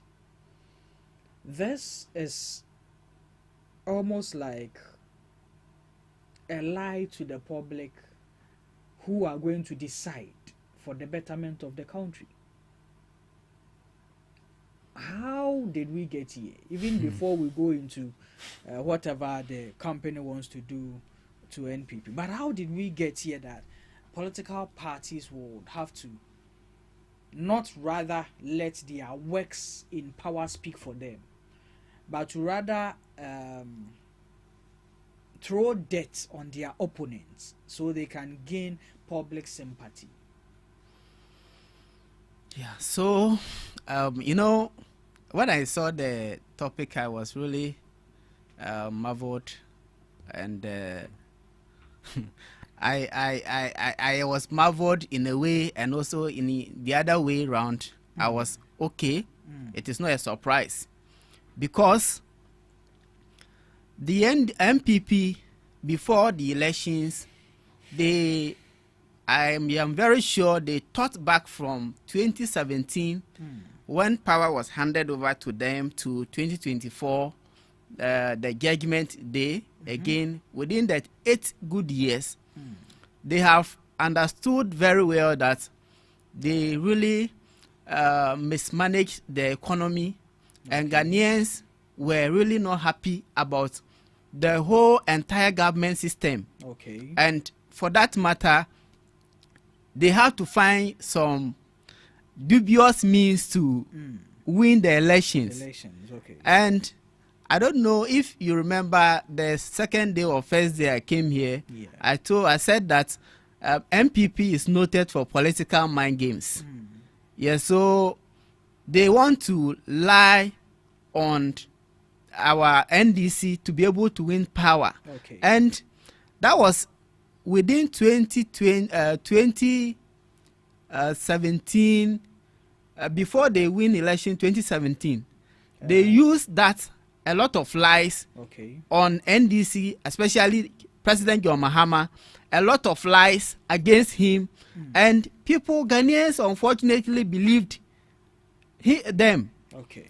And God was on the side of NDC, that history has really proved that, yes, MPP is noted for lies. For lies, okay. So upon the sweet words of their promises by the current Baolaya, he tried to speak. But who is Baolaya?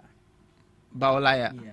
Oh, Baolaya, Dr. Baumia, who is the most liar in the country now as we speak, because there are a lot of promises that the MPP were kind of bringing to the people of Ghana. He was the engineer of all the promises, and he was the champion of all the promises.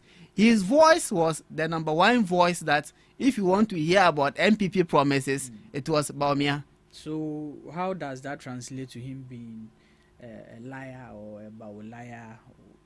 Yeah, so Baolaya, because when all that they told us that they want to do, and we were thinking they want to turn Ghana as paradise, US, Canada, like that. All that tends to be lies. But so can we use the same metric to call Mahama also a Mahalaya? Because he said he was going to give the cocoa farmers 6,000 to 7,000, and how much has been increased? Yeah, so that I tell you. Does that make him a liar? No. So we can. The reason why you cannot call about President Mahama about President Mahama liar is that Malaya is that President Mahama has been able to at least fulfill the promise, and it is not to the expected amount of promise that you want. So they said 6,000 per a bag. That is the promise. And now they gave 3,228 Ghana cedis per bag.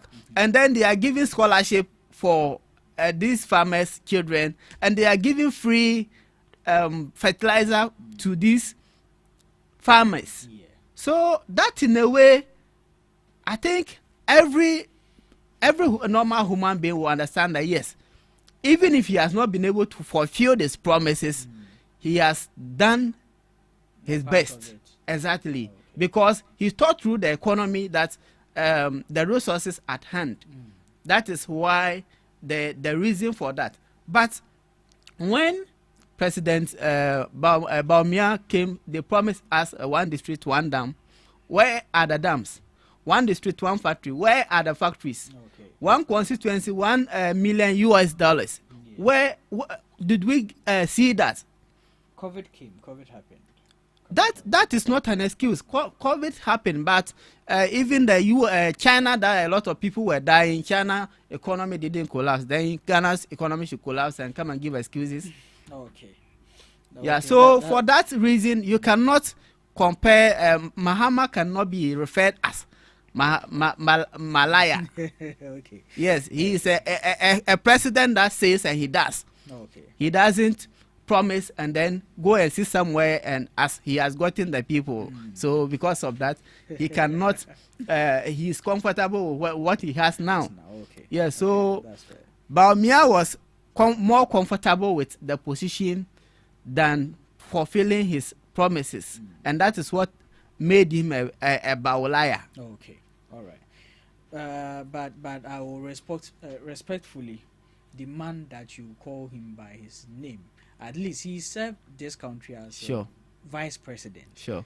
He is still a president. Exactly. Once a president, always a president. Sure. So we need to address him as that. Exactly, Dr. Baumia. Yeah, I understand your point. That is his name. Okay. Yeah, but I because of the show and the condition in which I find myself, that is why I am bringing up this. Okay. Yeah, I am not really changing his name like that. Yeah, that's fine. Thank you. So yes, this PR company, NPP contracts them. Now they are demanding their money or a lawsuit.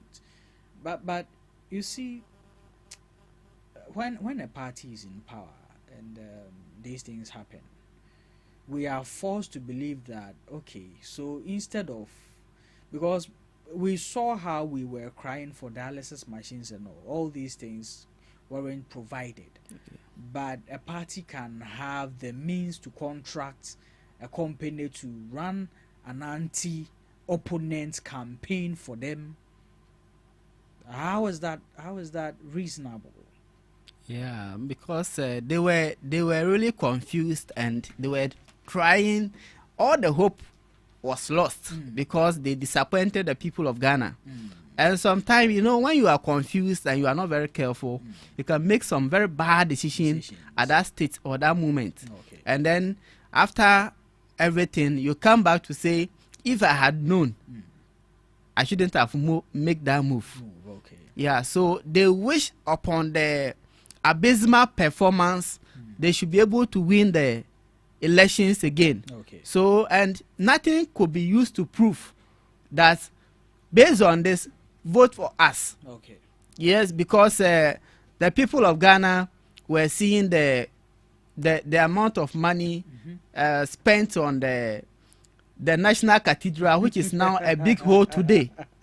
So it was a very disastrous thing, and many Ghanaians were very sad on their performance. Okay. So the only option was for them to use lies to win the election. Okay. And Ghanaians are enlightened. Ghanaians are wise now.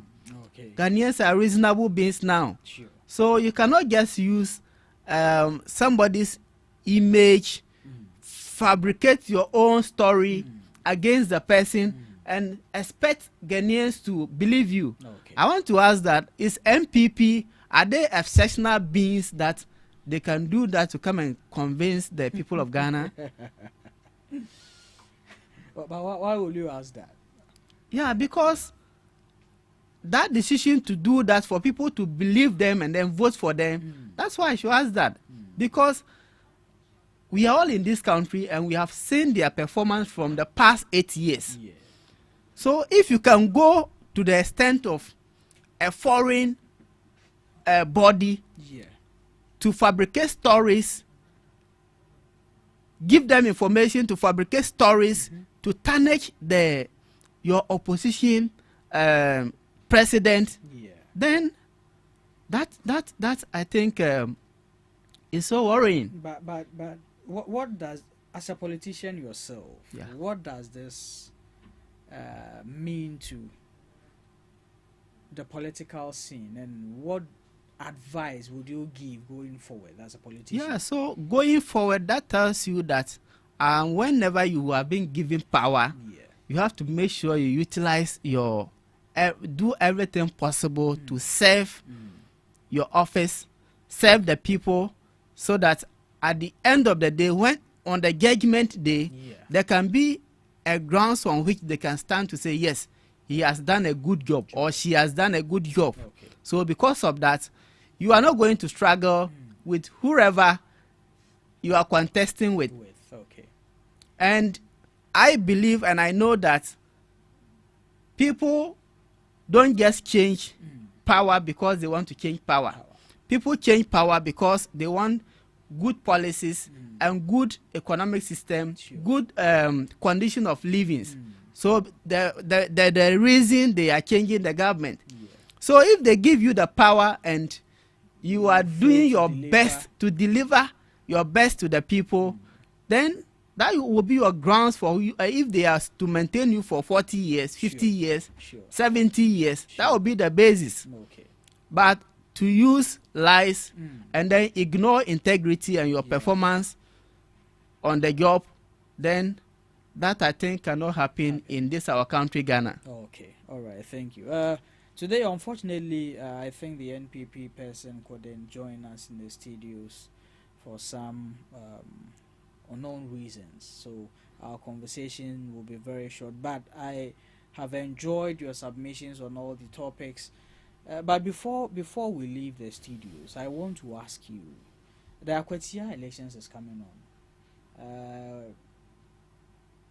Your party has now chosen who to represent them.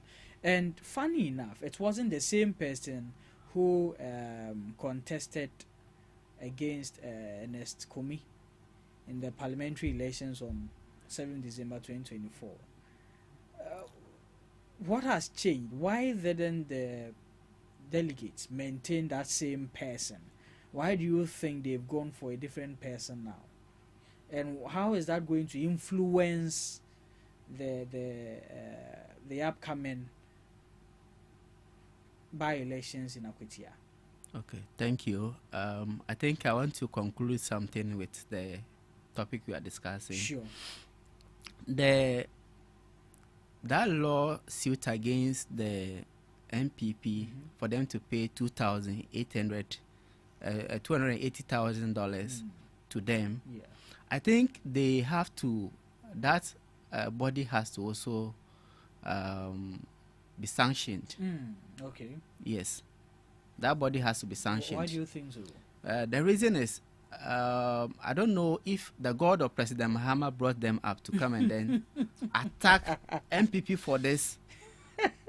They have to be sanctioned because, you know, if I come to give you money to go and kill somebody, and you are not able to kill the person, and maybe I made a part payment to you, and now you are not able to kill the person, and I'm not also willing to give you the remaining balance, and you now come publicly that I should give you your balance. If not, you are going to take me through a legal action. Then this, I think, that body should be sanctioned in addition to MPP.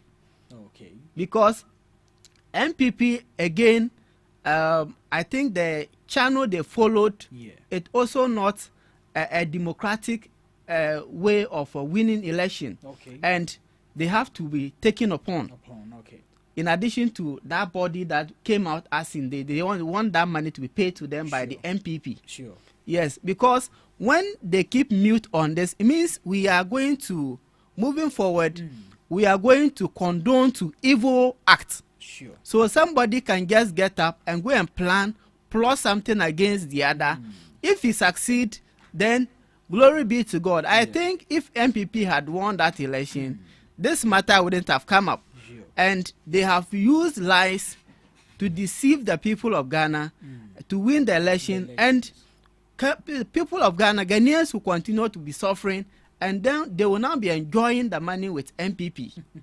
Okay. So this, I think, they have to look into the matter, and a legal action have to be taken against that Brandcom body. Okay. Yes. Okay. All right, that's fair. That's fine. But yeah, now to the Akwetia issue. Akwetia, I think yesterday when I saw the whole this, and I wasn't happy, but we also you weren't happy because now the candidate has been changed. Yes, exactly. Why? Because after the election and it was declared, there was this follow-up video that you see a lot of people, NDC members were agitating. They are not happy about the results. And I think that alone is not good for us. Okay. Yes, because NDC had a very high opportunity, high chance to win the seat over the Akwetia seat. Okay. Yeah, so sorry to say, is a misalignment or that coordination, I think is not good for us. Okay. NDC. Okay. Yes, because the incumbent, the president, the other man who was not able to win over the Akwetia, this and the NS Kumi, he has a lot of people, and maybe something didn't go right, and the matter even went to court. Yeah. So that tells you that the competition was very high, and as we were to have the real run again because of the by-election, that gives you the hope that yes, with us and the NDC explaining our good government systems to the people now, by no matter what, the people will buy the policy, our policies and the government, NDC. So that alone was enough for us to be able to win the election. So for you don't think there should have been another contest for a new parliamentary candidate? You should have just gone with the previous one who contested on December 7th. They could have the primaries they had is not a bad one, because somebody who came for a primaries, in a way, maybe he is trying to project himself for the future. Okay. So that's fine. It wasn't a bad thing, but upon the primaries, they can strategically again work out for that man to win the primaries again, but not a different candidate. Okay. Yes, because the party election primaries, the executives are in charge of everything. Sure. So if you know that it is good for us to bring this person again without changing the candidate, there's no way that somebody can come over the other person. But I think this reasoning was not done. So they feel, for whatever reason, I don't know, they feel they needed to change the candidate. But that, I think, is not good for the NDC. It's not good for us currently. Okay, so yes. Do you think, with where you stand now, a new candidate, you don't believe it could go your way at Akwetia? It can go our way, but a lot needs to be done. Okay. Yes. Okay. If maybe say 40% of work was needed by the other candidate, this one 80% of the work will be needed to be able to win the election. Even with all the goodwill your party have in power now, reducing fuel prices, the exchange rate, CD gaining strength and all that, you still think there is much more to convince the people of faculty? Yeah, because I believe one thing: elections are won by, say, when there is unity among the people, and they know what they are after. That is what can bring the victory. But in a situation where maybe they want this one want this one want this, and this great amount of the division comes in the between the people, then it brings a lot of challenge. Yeah, so that is why I'm saying that we need to do a lot of work to be able to retain the seat, because we can stand on the good government system of the NDC to preach that to the people. But the only challenge that will be a problem for us is just the kind of, maybe some wanted the other person to be retained again, and then some people are saying no. So because of that, it's going to bring some conflict of interest. So maybe the others could even decide that because it is not going their way, then they are not going to vote. They are not going to vote, or they will vote for the NPP a guy. Yeah, so I think that we need to do a lot of work. Because of how the primaries has gone, a lot of work has to be done day and night to be able to retain that seat. Yeah. Thank you. This is where we are going to end our conversations today. Throughout the week, we've been taking much time off DJ Rock on his show. So today we are also granting him some time in hours for him to run his show. But we thank you for sticking with us throughout the show. Bismarck, before we go, your last words. All right. I think I would want to appreciate you, Omari, and then Mr. Prince for this great opportunity that you have given me. Yeah, because if not you, I wouldn't get this platform. So I want to, from all out of me, appreciate you and Prince for the love that you have shown to me. Yeah, and I would also want to appreciate my constituency, NDC, Pandai, for, I think after the election, we had a lot of this conflict, a lot of issues, but God being so good, the leadership has been able to address the issues to the barest minimum. So that the peace has been retained at long last. So I want to appreciate and thank them, the chairman, and then the DC, and then the other executives that have teamed up to calm down all the situations, that the difficulties that we were facing some weeks ago. Yeah, so God bless them, and they should keep it up with a good work. Yeah, so that is what will give us a victory moving forward. As our court, our issue is pending at court, and very soon I learned the lawyers are going on a recession or a break. Yeah, so because of that, it's going to delay us. We were very kind of gingered, waiting patiently for the judgment, but that we have to exercise some more patience to October, when the lawyers are back. Then they can finally end the issue for us. So we believe that MPP cannot take the seat, and we are trusting the Lord that the judgment to go in our favor, and without the proper grounds prepared down, we can easily win back the seat to NDC. Yeah. All right. Thank you, the Bismarck, for making time to be on the show. It's been an honor. We always appreciate your presence here, making time to be here and to hold discussions with that for our audience. And to our audience too, we thank you for sticking through with us throughout the show. This is where we call the curtains on it. DJ Rock will take over soon. Enjoy the rest of your day. Are you ready to amplify your business or brand's reach